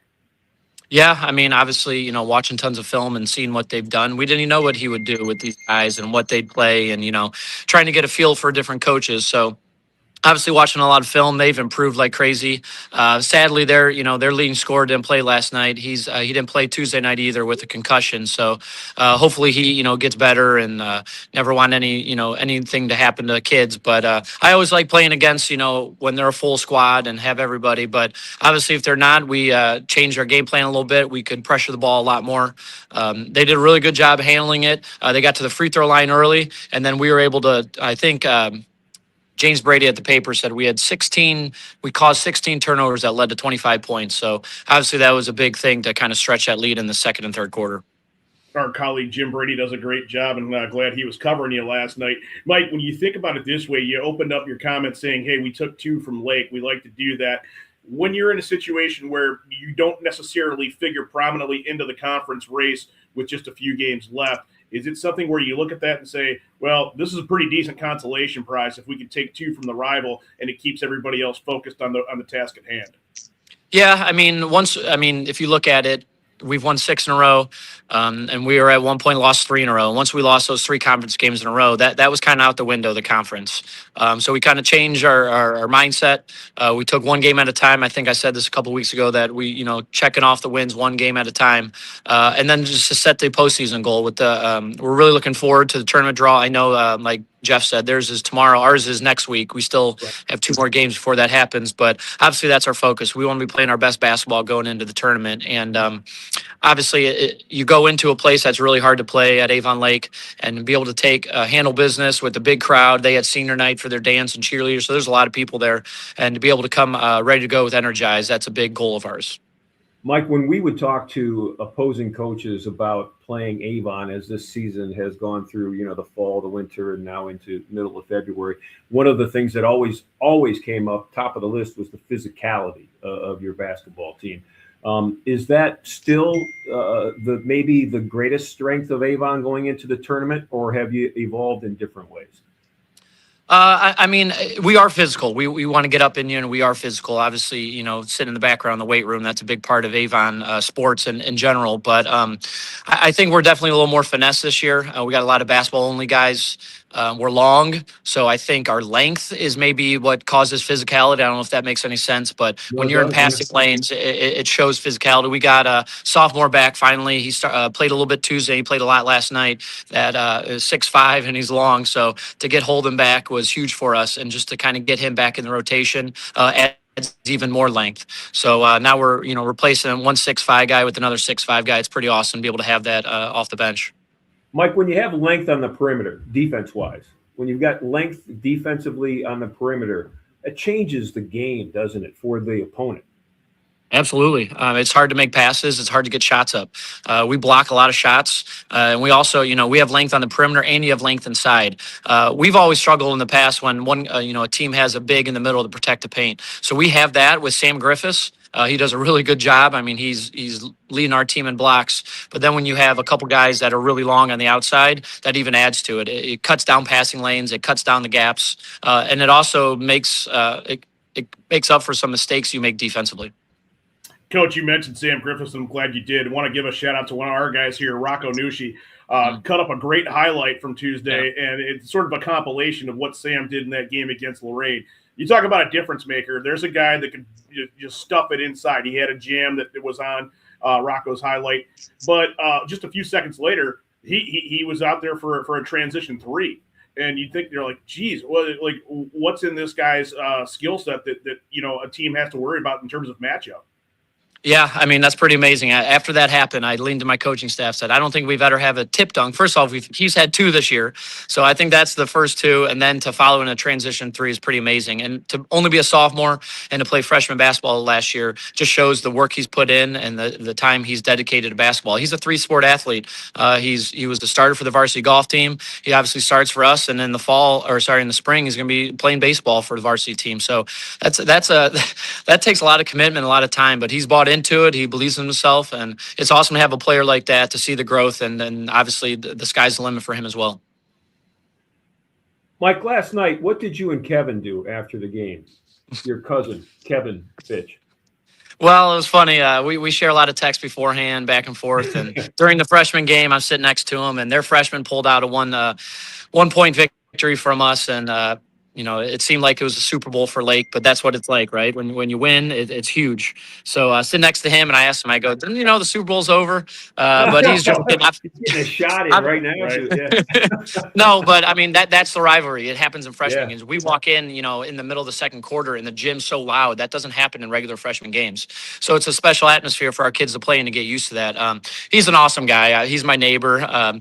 He's a great coach. He's done things over there that have made me mad because he's he's such a good coach and adjustments he makes. But we didn't share any text. I stayed at home. I sent some invites over, but he never stops over. But he's a really good coach, and obviously TJ is really good, and what their future's bright. So, I mean, obviously they're struggling this year a little bit, but they had a really good win without their best score against Normandy. So it still shows our conference holds a lot of weight. You know, they're one of the lowest in the conference right now, but, you know, they're beating a team without their best players. So credit to them. And obviously he's a great coach. Kevin Fitch, the longtime assistant in the Avon Lake program, you mentioned that he has done some things that have kind of maybe annoyed you in the past. You mentioned from a coaching standpoint or surprised you. I thought maybe you were talking about as your neighbor.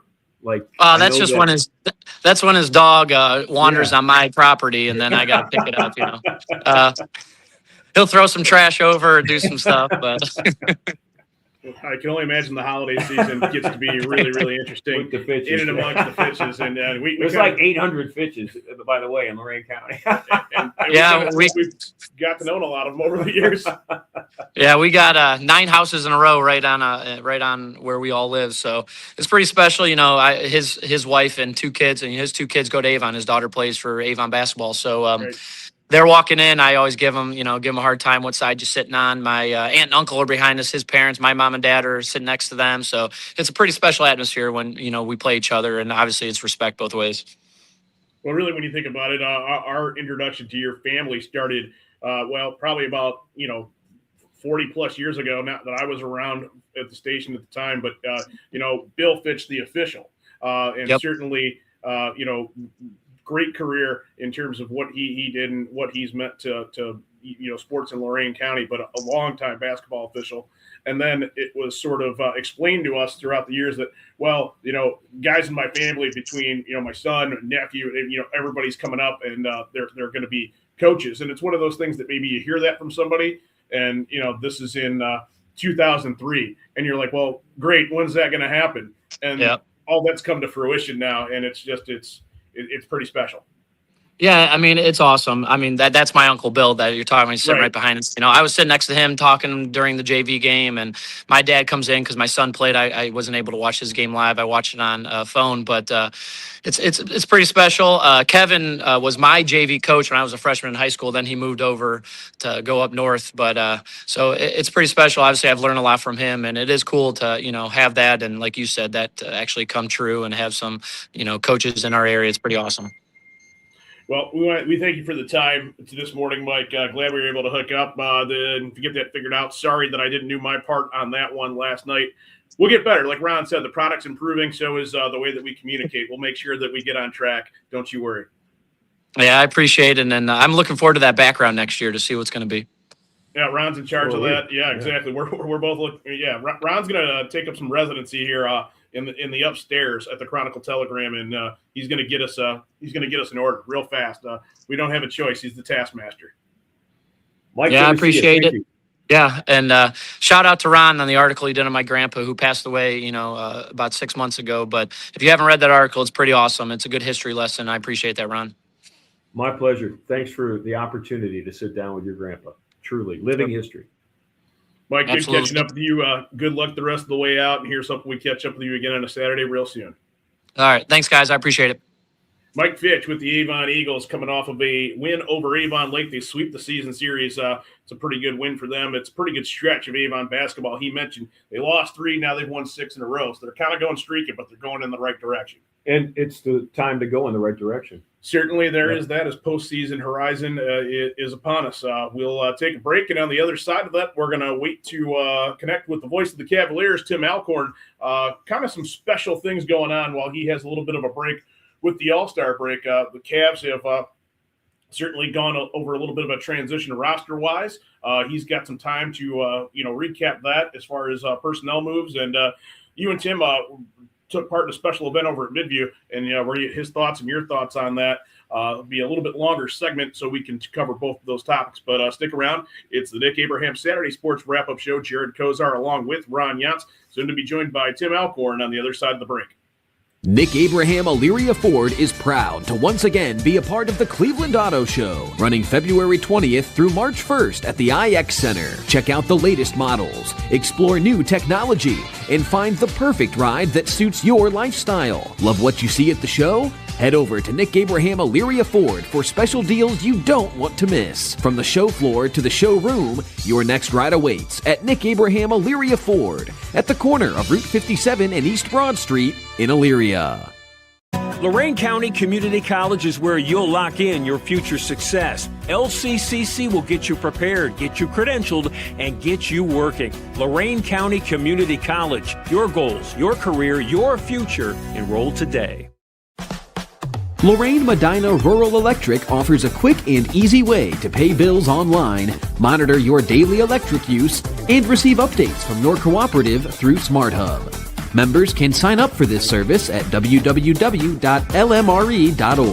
or contact the LMRE office at 440-647-2133 for more information.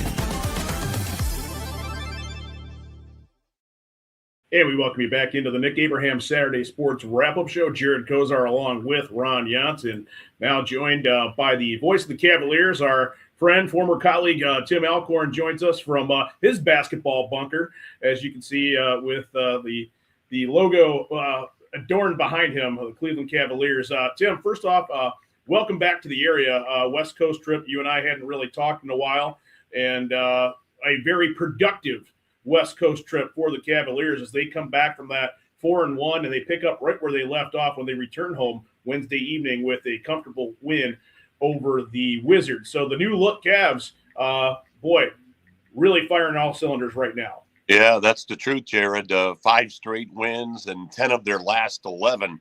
And as much as the team and really everybody needed the All-Star break, we're all dragging a little bit. You almost hate to see the All-Star break come when you're riding such a wave and the Cavs have that momentum. And also trying to acclimate new guys in like Keon Ellis and Dennis Schroeder and, of course, James Harden. So, yeah, it's good. You get a rest. You get to recharge. But, you hope you don't lose that momentum when you come out of the break next week, and you've got a back-to-back Thursday and Friday with Brooklyn and Charlotte, and then a week from tomorrow, next Sunday afternoon, in OKC to take on the Thunder. Yeah, so big matchups wait on the horizon.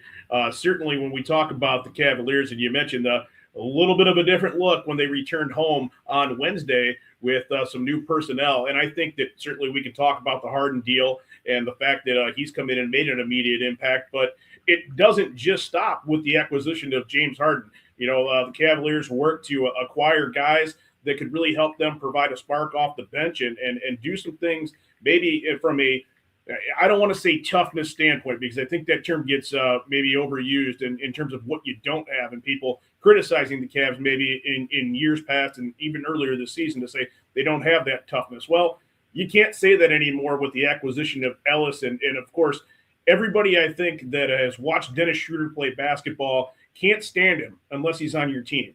Yeah, that's a great point. No, that's exactly right. He's one of those guys, when he's on the opponent's team, you're like, man, I can't stand that guy. And then he's on your team, and he's gritty, and he's feisty, and he's chatty out there on the floor. And you're like, man, it's great to have him on our team now. And Dennis Schroeder, he's a guy that's been around. The Cavaliers are his 11th team in the league, but that shows the teams want you. And especially teams that are in contention. If you look at Dennis Schroeder's resume and his track record in the NBA, when he's on a ball club that's in playoff aspirations, I won't necessarily say championship, although he's been to that level as well. But when you look at his playing past, teams that he's been on that have been playing well, he raises the level of his game. So Dennis Schroeder filled a bad need for the Cavaliers. Lonzo Ball had just been a disappointment. You can't sugarcoat that or try to gloss over it. He just hadn't played well. And so to the Cavs' credit, they cut their losses, basically gave away Lonzo Ball to the Utah Jazz. And now you've got a quality backup in Dennis Schroeder, knows how to run an offense, has playoff experience, a gritty guy. He's defender. And then Keon Ellis, and he's, to me, guys, the one that's kind of flying under the radar. One of the Cavs' weaknesses before the trade was made was 3-ball defense. They just weren't defending the wing that well, at or near the bottom of the league as far as opponents' 3-ball percentage. Well, that's not going to be happening now with Keon Ellis. Tremendous on-ball defender. He gets out and covers that wing area. He's got a long arm, so pardon the pun, he's got wingspan, and so he'll be a great 3-ball defender. And even though this year his 3-ball shooting has dropped below 40%, the previous 2 years with Sacramento, he's been in the low to mid 40s, and that's terrific at the NBA level. So Ellis and Schroeder, if the Cavs hadn't made the blockbuster deal, they improved their roster and they addressed some needs with the acquisitions of Dennis and Keon. Tim, let's talk about that blockbuster deal. James Harden comes to Cleveland. Your initial thoughts, and then now, more than a week removed from it, how has it evolved, developed? Well, I think my initial thought was probably like you guys and everybody that's watching right now and first heard it like, what? James Harden for Darius Garland? I mean, there was that shock. And then once that wore off and you kind of absorbed the trade, first of all, you thought, well, the Cavs are going all in. I mean, right now, to use a poker term, they're pushing all their chips to the middle of the table. They're going for it this year and next year, thinking that's the window of opportunity to win a championship. On paper, the Cavs got better. James Harden is an elite all-time Hall of Fame guard as far as his playing career in the NBA. So they got bigger. They got more talented as far as just the all-around point guard play. And I don't mean that in any way, shape, or form as a knock on DG. Now, the flip side of it is James Harden's 36 years old. So, but he's still playing at an elite level. He's still playing at a tremendous level. So on paper, when you look at this deal, the Cavs in the short term, to me, got the better of the deal. Now, DG, 6, 8, 10 years from now, if he's still playing and he's playing at an elite level, the Clippers are going to have an outstanding point guard if he stays in LA for a long time. But short-term wise, with James Harden coming in and not having to be the guy, he's going to be the facilitator. And we've seen that already in the 3 games. He's going to find Donovan Mitchell. He's going to find Jalen Tyson and Sam Merrill like he did the other night. And boy, he has worked so well with big men in his previous stops that Jared Allen and when Evan Mobley returns, they're just going to be lethal. So I think it's a great deal for the Cavaliers. Tim, will you dye your beard straight black so you fit in more with the beard theme that's going on right now around Cleveland? No, I'm the gray ghost. I'm going to stay with the gray, and who knows how long I'll keep it. I'll grow it in the winter once in a while, and boy, as the temperatures continue to drop in Northeast Ohio, I'm like, yeah, maybe this is the winter. One of the winters I bring it back, but it's not permanent, and no, it's not going to be James Harden like at all. Well, no. Tim, just to tell you, our partner Jared Kozar well enough. Jared feels like it's summertime today. Temperatures are in the 30s. He's excited about it. He's actually wearing his swimming trunks right now. You can't see him. Unpack the flip-flops. You can't see the legs, Tim, but you've got the visual. And I'm grateful for that.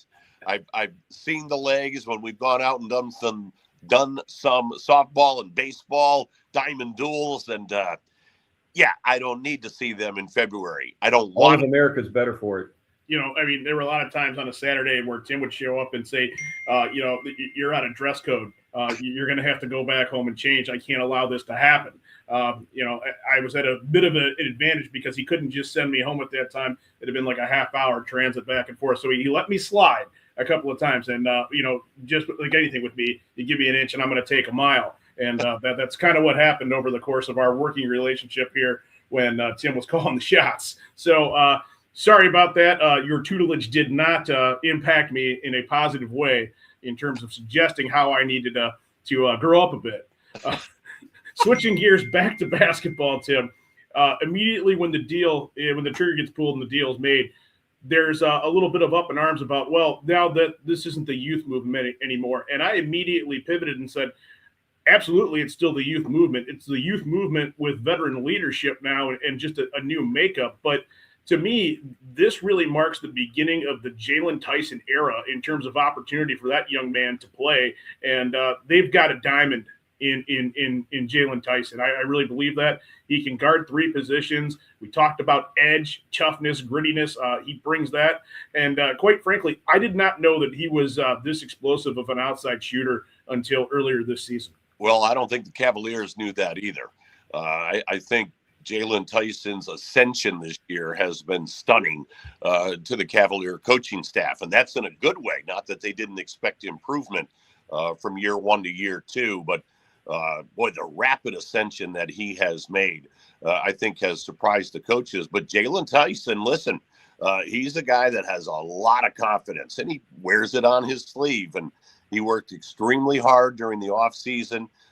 When we were in Florida for Cavs training camp, you could really see how he had worked at his game, and he's just taken it to another level. Jared, I'll disagree with you a little bit on the youth movement, because I think this is now the Cavaliers, their core players coming into their prime. This isn't a young basketball team anymore. Yes, Jalen Tyson's only in his second year, but you've got guys like Donovan Mitchell and like Jared Allen, and even Evan Mobley. You know, they're young veterans. I consider Mobley part of the youth movement still.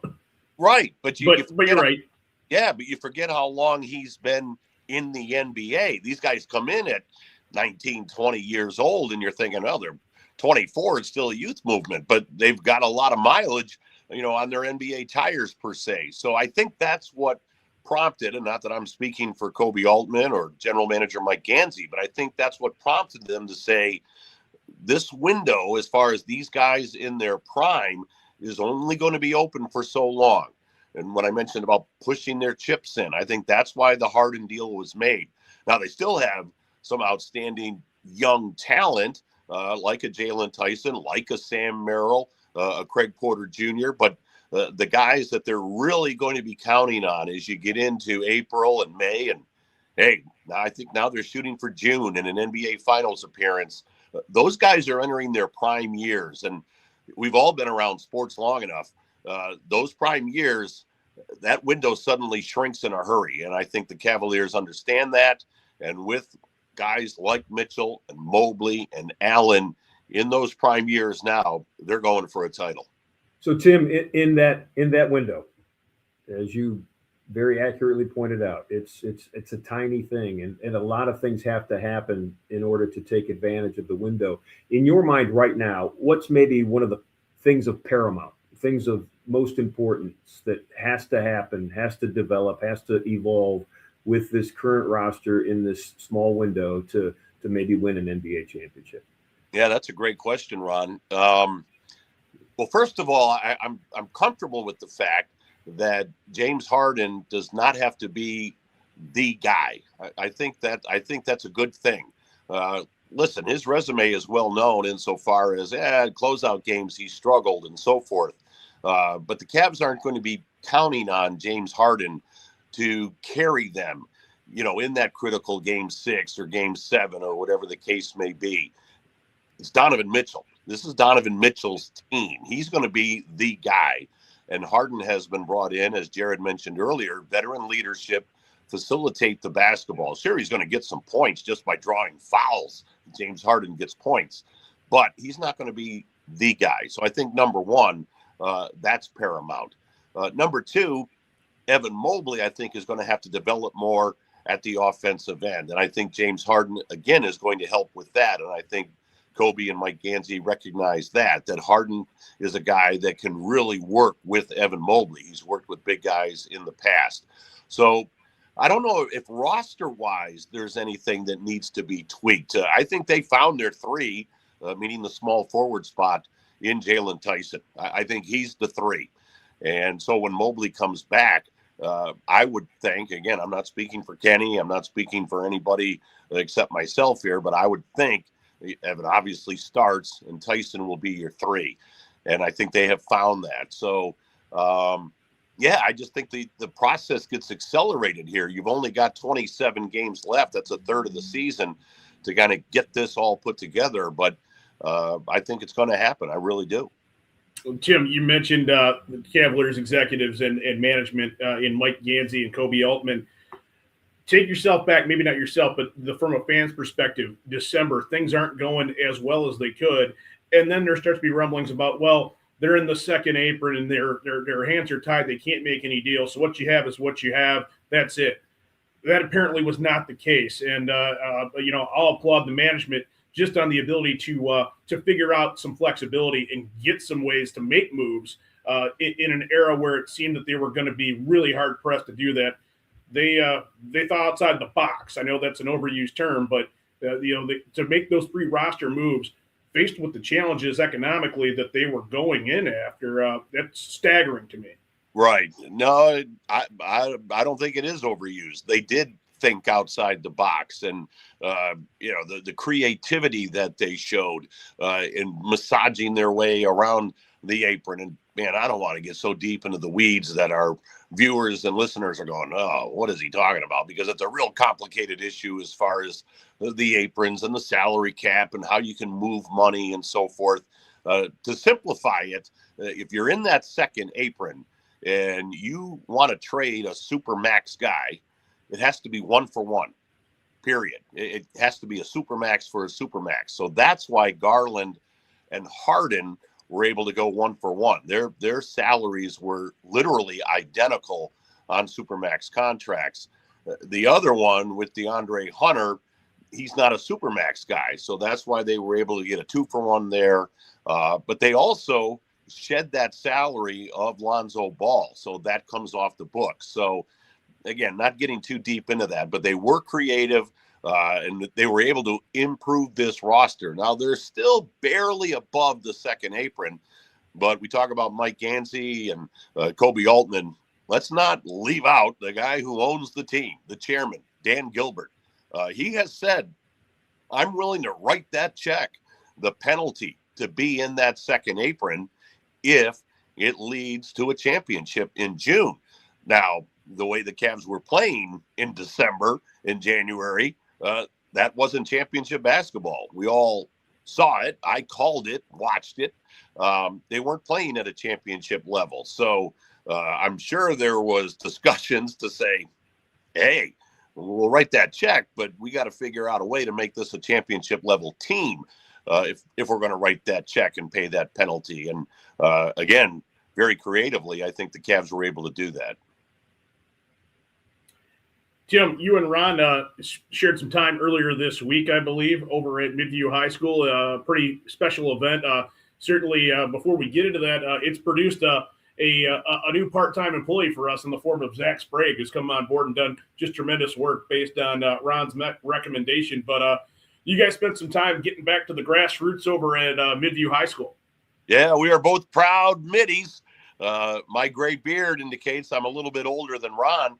But, we went back. It was a wonderful program. There's so much talk about kids nowadays and youth nowadays, and they're not focused and all that.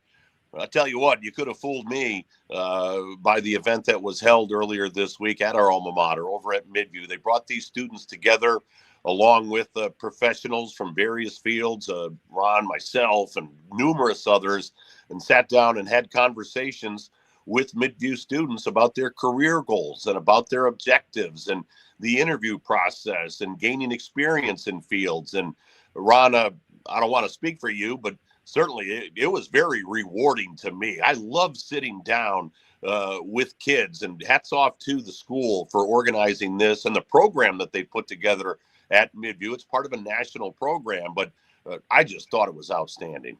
The program's called Skills USA, and as Tim said, it's a national program, the Midview chapter. And just to set the scene for what Tim just described as youth that are committed and passionate about advancing themselves, you walk into the Kabuski gym area, the little atrium area there at Midview High School, and you've got young people waiting for you in red blazer jackets, like think Masters jacket, but not green, red. and they check you in, and then they send you to another table with other young people in red blazer jackets that give you your name tag and tell you what table you're at. Then you go to the door of Kobuski Gym and walk onto DeFranco Court, and they've another young person in a red blazer jacket that takes you to your table. And when I was walking in, Tim's off to the right, and I was going towards the center, and we saw each other, and we just smiled because both of us, as Tim said, always very proud to be Midview High School graduates.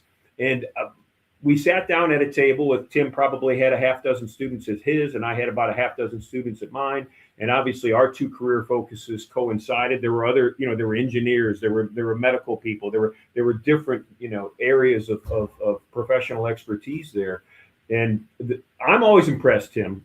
And I always say this, and I say this as a father of four, and Tim, you're a father of, you and Diane have a great family too. I'm impressed by the youth. And I always have been. And I learn from the youth. And if we can just listen to our young people, I think we can all learn a lot. And I, like you, enjoyed sitting at that table. Miley was the young lady at Midview that I was paired up with. She's a photographer and a video producer. And, she has a career looking forward to in that. I enjoyed myself greatly. And I had a young man who I think was at your table. I think you sent him to me. He comes over afterwards. His name was Logan. Football player at Midview High School, big, strong kid.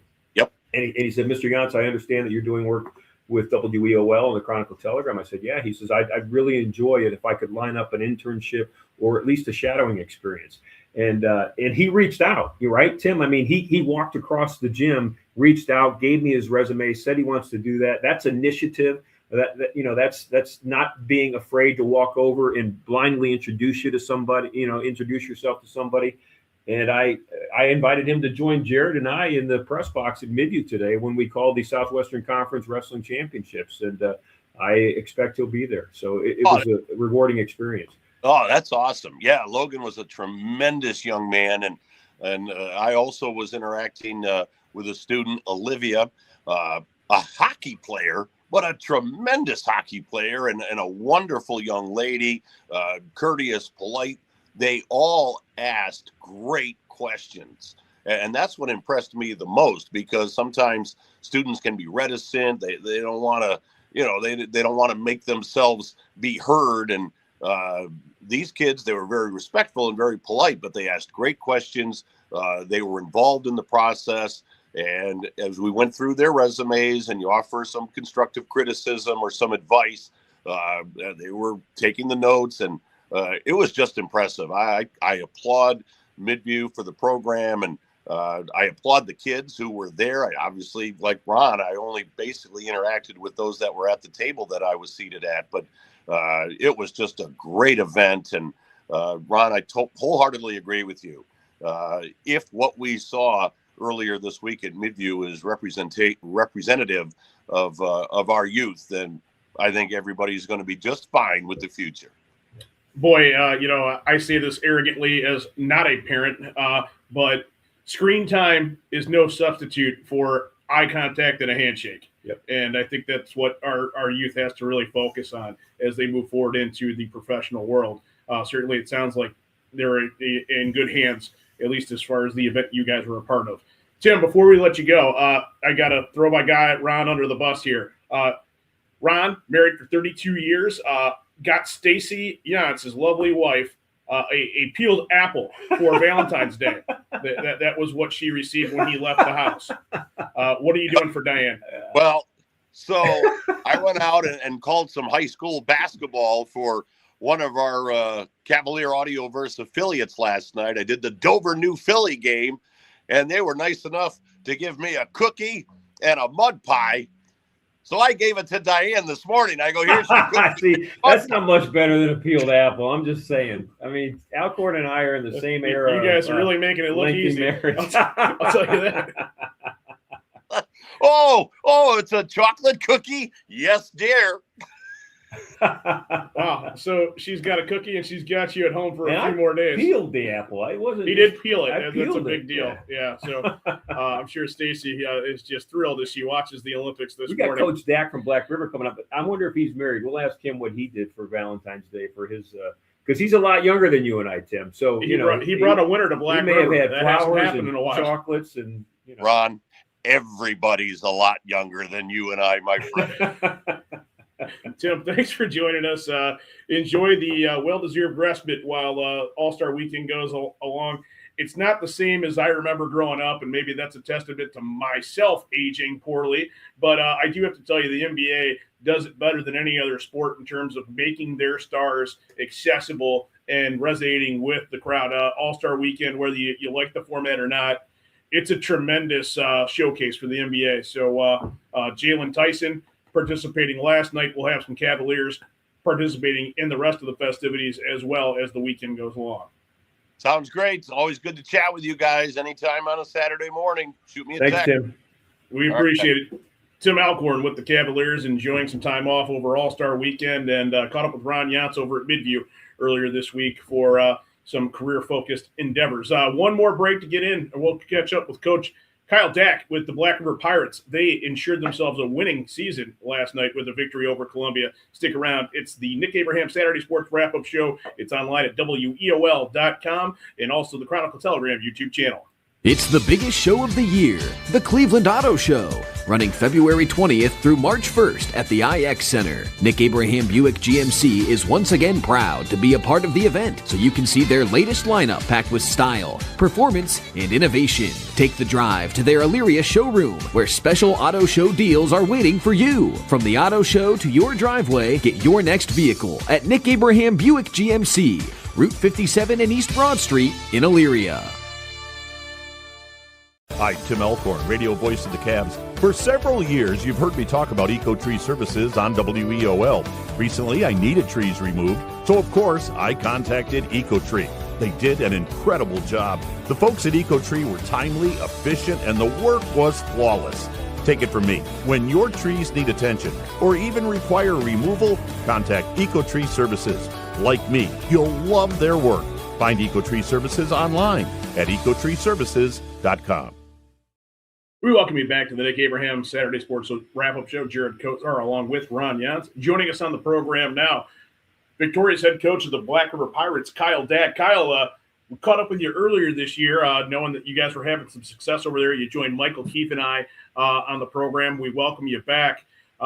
Interesting news as I was perusing Twitter last night and was following your score against Columbia. The victory ensures a winning season for Black River. Not a lot of those in the record books over there. What's been the change? And you've been the catalyst of it. Yeah, I mean, obviously, anytime you have a winning season, that's good news. For this community and for this school, though, it was when we were 7-2. There was a little bit of chatter about it, and I said, let's pump the brakes. Let's continue to work. We obviously went on a little bit of a rough stretch. I think we went 3-6 through a 9-game stretch, and then, winning last night ensured it. So for us, it was just keeping the main thing, one game at a time. And if we win, great. If we lose, let's learn from it. And, last night we just happened to be victorious.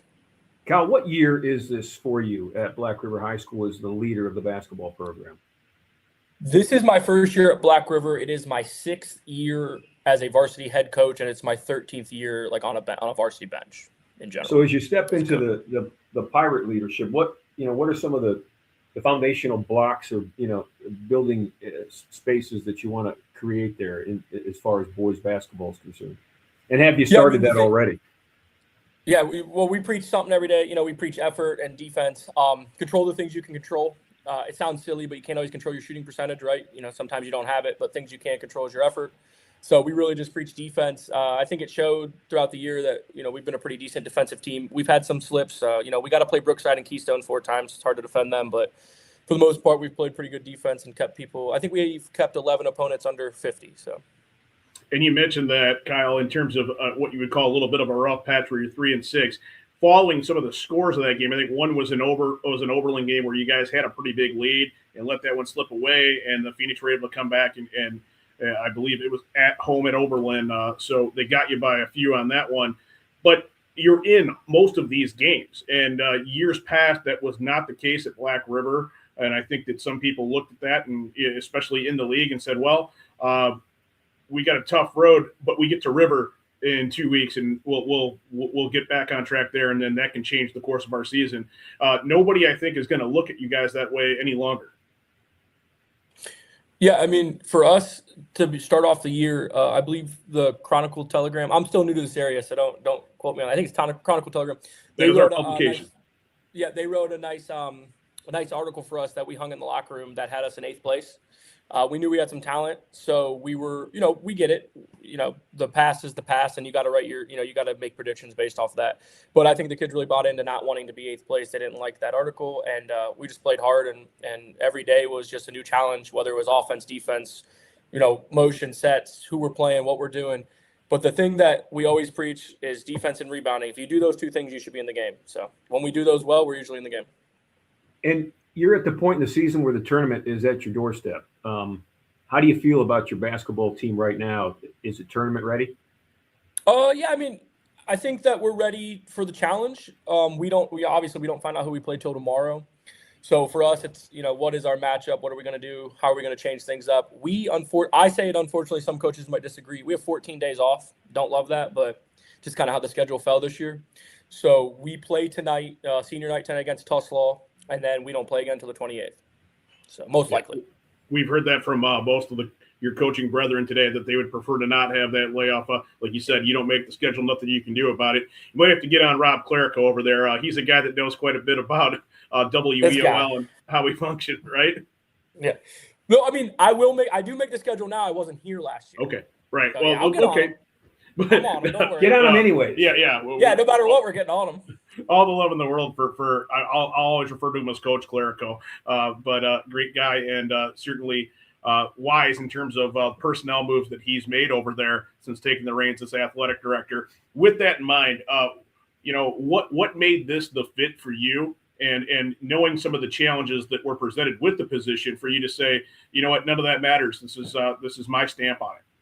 Yeah. So I don't know. We may have talked about this a little bit last time. I don't want to repeat myself, but I'm from Manchester High School down in southern Summit County, and this place really reminded me of it as far as demographic, the community, the way they cared about their football. They love football here, and where I'm from, they really love football. So I just wanted to get somewhere that was similar to where I'm from, because I remember being there, and when I coached there after I played there for a little bit too under Schindewolf, and just those are the people I want to be around. So I took this job knowing the challenges, but for me, it was, let's get somewhere where we want to be and where we can build, and don't worry about the rest later. So, are you excited after a year about what you've gotten yourself into? Yeah, I mean, I think it was a good decision. I think it was a good fit both ways. There's plenty of people that are better coaches than me that could have taken this team to 12, 13, 14, whatever wins. But there's plenty of good coaches that might not have won more than 5 games. I think it has to be fit both ways. So I think it was a good fit for the community and myself, and I think that we just kind of took off, and everybody's buying in, and we're not done yet. I preach it every day. We got next year, and we got the year after that. We got a pretty young team, so we want to keep building. Wow, that's really interesting the way you frame that. That there's guys that can do this job, and there's guys that were maybe better suited, but maybe it's the right fit at the right time. I think that gets overlooked a lot in sports, and certainly when you talk about a community like Black River and the emphasis on your athletes are your athletes. Those kids are going out there and representing the school. Basically, there is no off season for most of them. Yeah, I mean, the baseball's going on right now. I got to go make sure that my big man Zane Christophel's, taking care of himself in there, keep him out of the cages. But no, I mean, they're good kids. They play. Everybody plays every sport. I got guys that play football, basketball, baseball. We have guys that play football and golf. So it's a small school, and your athletes play every sport. So it's just something that we deal with. And I think everybody plays well together here. Everybody plays nice. And, hey, what's your football schedule? Because I want to work around it in June, and vice versa. So it's a really good mixture of coaches here. Kyle, is your big man a first baseman or a pitcher for the baseball Let's team? be careful on the word big man. Big for Black River right now. About 6'2". You know what? I got this job May 12th. I don't know what he plays in baseball. I'll have to ask. I'll go ask him here in about 5 minutes. You just want him out of the cages. I know Josh Stewart, one of our off guards, Josh Stewart, is a pitcher. I can tell you that. That's about it. And we'll get the scoop. Maybe the most important question we asked you this morning before we let you go. I don't know if you heard the end of the conversation with Cavaliers play-by-play voice, Tim Alcorn, but my partner Jared was busting my chops about my Valentine's gift to my wife this morning. First of all, Kyle, are you married? I am not married, but I have been with my lovely girlfriend for 6 years almost, so it feels like, Okay. Doing the right thing. So young guy, look at, you can tell, young guy. Your great gift to your longtime girlfriend on Valentine's Day was or will be what? Well, I'm probably going to take it back because you guys set the bar somewhere here, and mine was above that. So we're actually going to do a return on that. Give her a nice high five. Say, hey, look, the guys at WOO, they were giving out candy and apples and whatever Tim was doing. His was a hand-me-down, right? Piece of cake. Yeah, he stole it from last night from the folks over I'm going to at look around the Village. school here, see if I can find something to give her. Yeah, I mean, I just want to preface it that, you mentioned you've been in that relationship for 6 years, Coach. Ron's married 32. I got to think Tim's probably close to 35.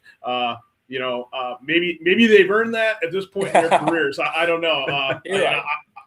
I'm like you. I'm in that situation where I don't have to worry about the wedded commitment. But I got to figure out something after I get done with Ron here this afternoon when we have wrestling. But great to connect with you this morning. It was really good to catch up with you early this year and to get to know a little bit more about your background. But certainly want you on to promote the program and just, I can't remember talking to somebody in Sullivan that wasn't named Kyle Clark for quite some time. So you've broke the mold there. Oh, Kyle again, I guess. Two Kyles. We got Kyles. So you guys might want to T-shirt that up for the fall and for next year. So great to catch up with you. Thanks for taking the time and, continued success over there in Pirate Country. I appreciate it, guys. Thank you. Thank you. Thank you. And that's Kyle Dack in his first year with the Black River program and getting them into the 500-plus column in terms of what they can expect and finishing out strong. They've got a game left tonight, senior night. Tulsa, usually they're a tough customer, so we'll see what goes on. And then the tournament draw waits for them, as it does most everybody we caught up with today. Yeah, great show. Real fun. More entertainment coming up today on a line at WEOL.com and the Chronicle Telegram YouTube channel. Ron and I are making the way over to Midview in just a few short minutes. Yeah. We're going to have to unearth Gary Pelter, and we'll figure this all out. Right. We're going to be joined by the ball full of energy that is Joel Melvin. You'll get your first exposure to that, and I can only tell you, buckle up. It's going to be fun. This is going to be a good product, and we're really excited. We want to thank the folks at Cobos Insurance Center for making that coverage possible. We want to thank the folks at Nick Abraham Elyria Ford, Nick Abraham Buick GMC, located at Route 57 in Elyria. They made the wrap-up show possible this morning, along with the folks over at LMRE, the Lorraine Medina Rural Electric Cooperative, your Touchstone Energy Corporation, Eco Tree Services, your complete tree care company, and Lorraine County Community College, quality education for good jobs. For my partner, Ron Yantz, and everybody that joined us here from the coaching staff, and Tim Alcorn, the voice of the Cavaliers, I'm Jared Kozar, and the biggest thanks goes to you, the listeners and viewers. Ron and I'll see you in just about an hour and a half or so. We'll be setting up shop over at Midview. So long, everybody.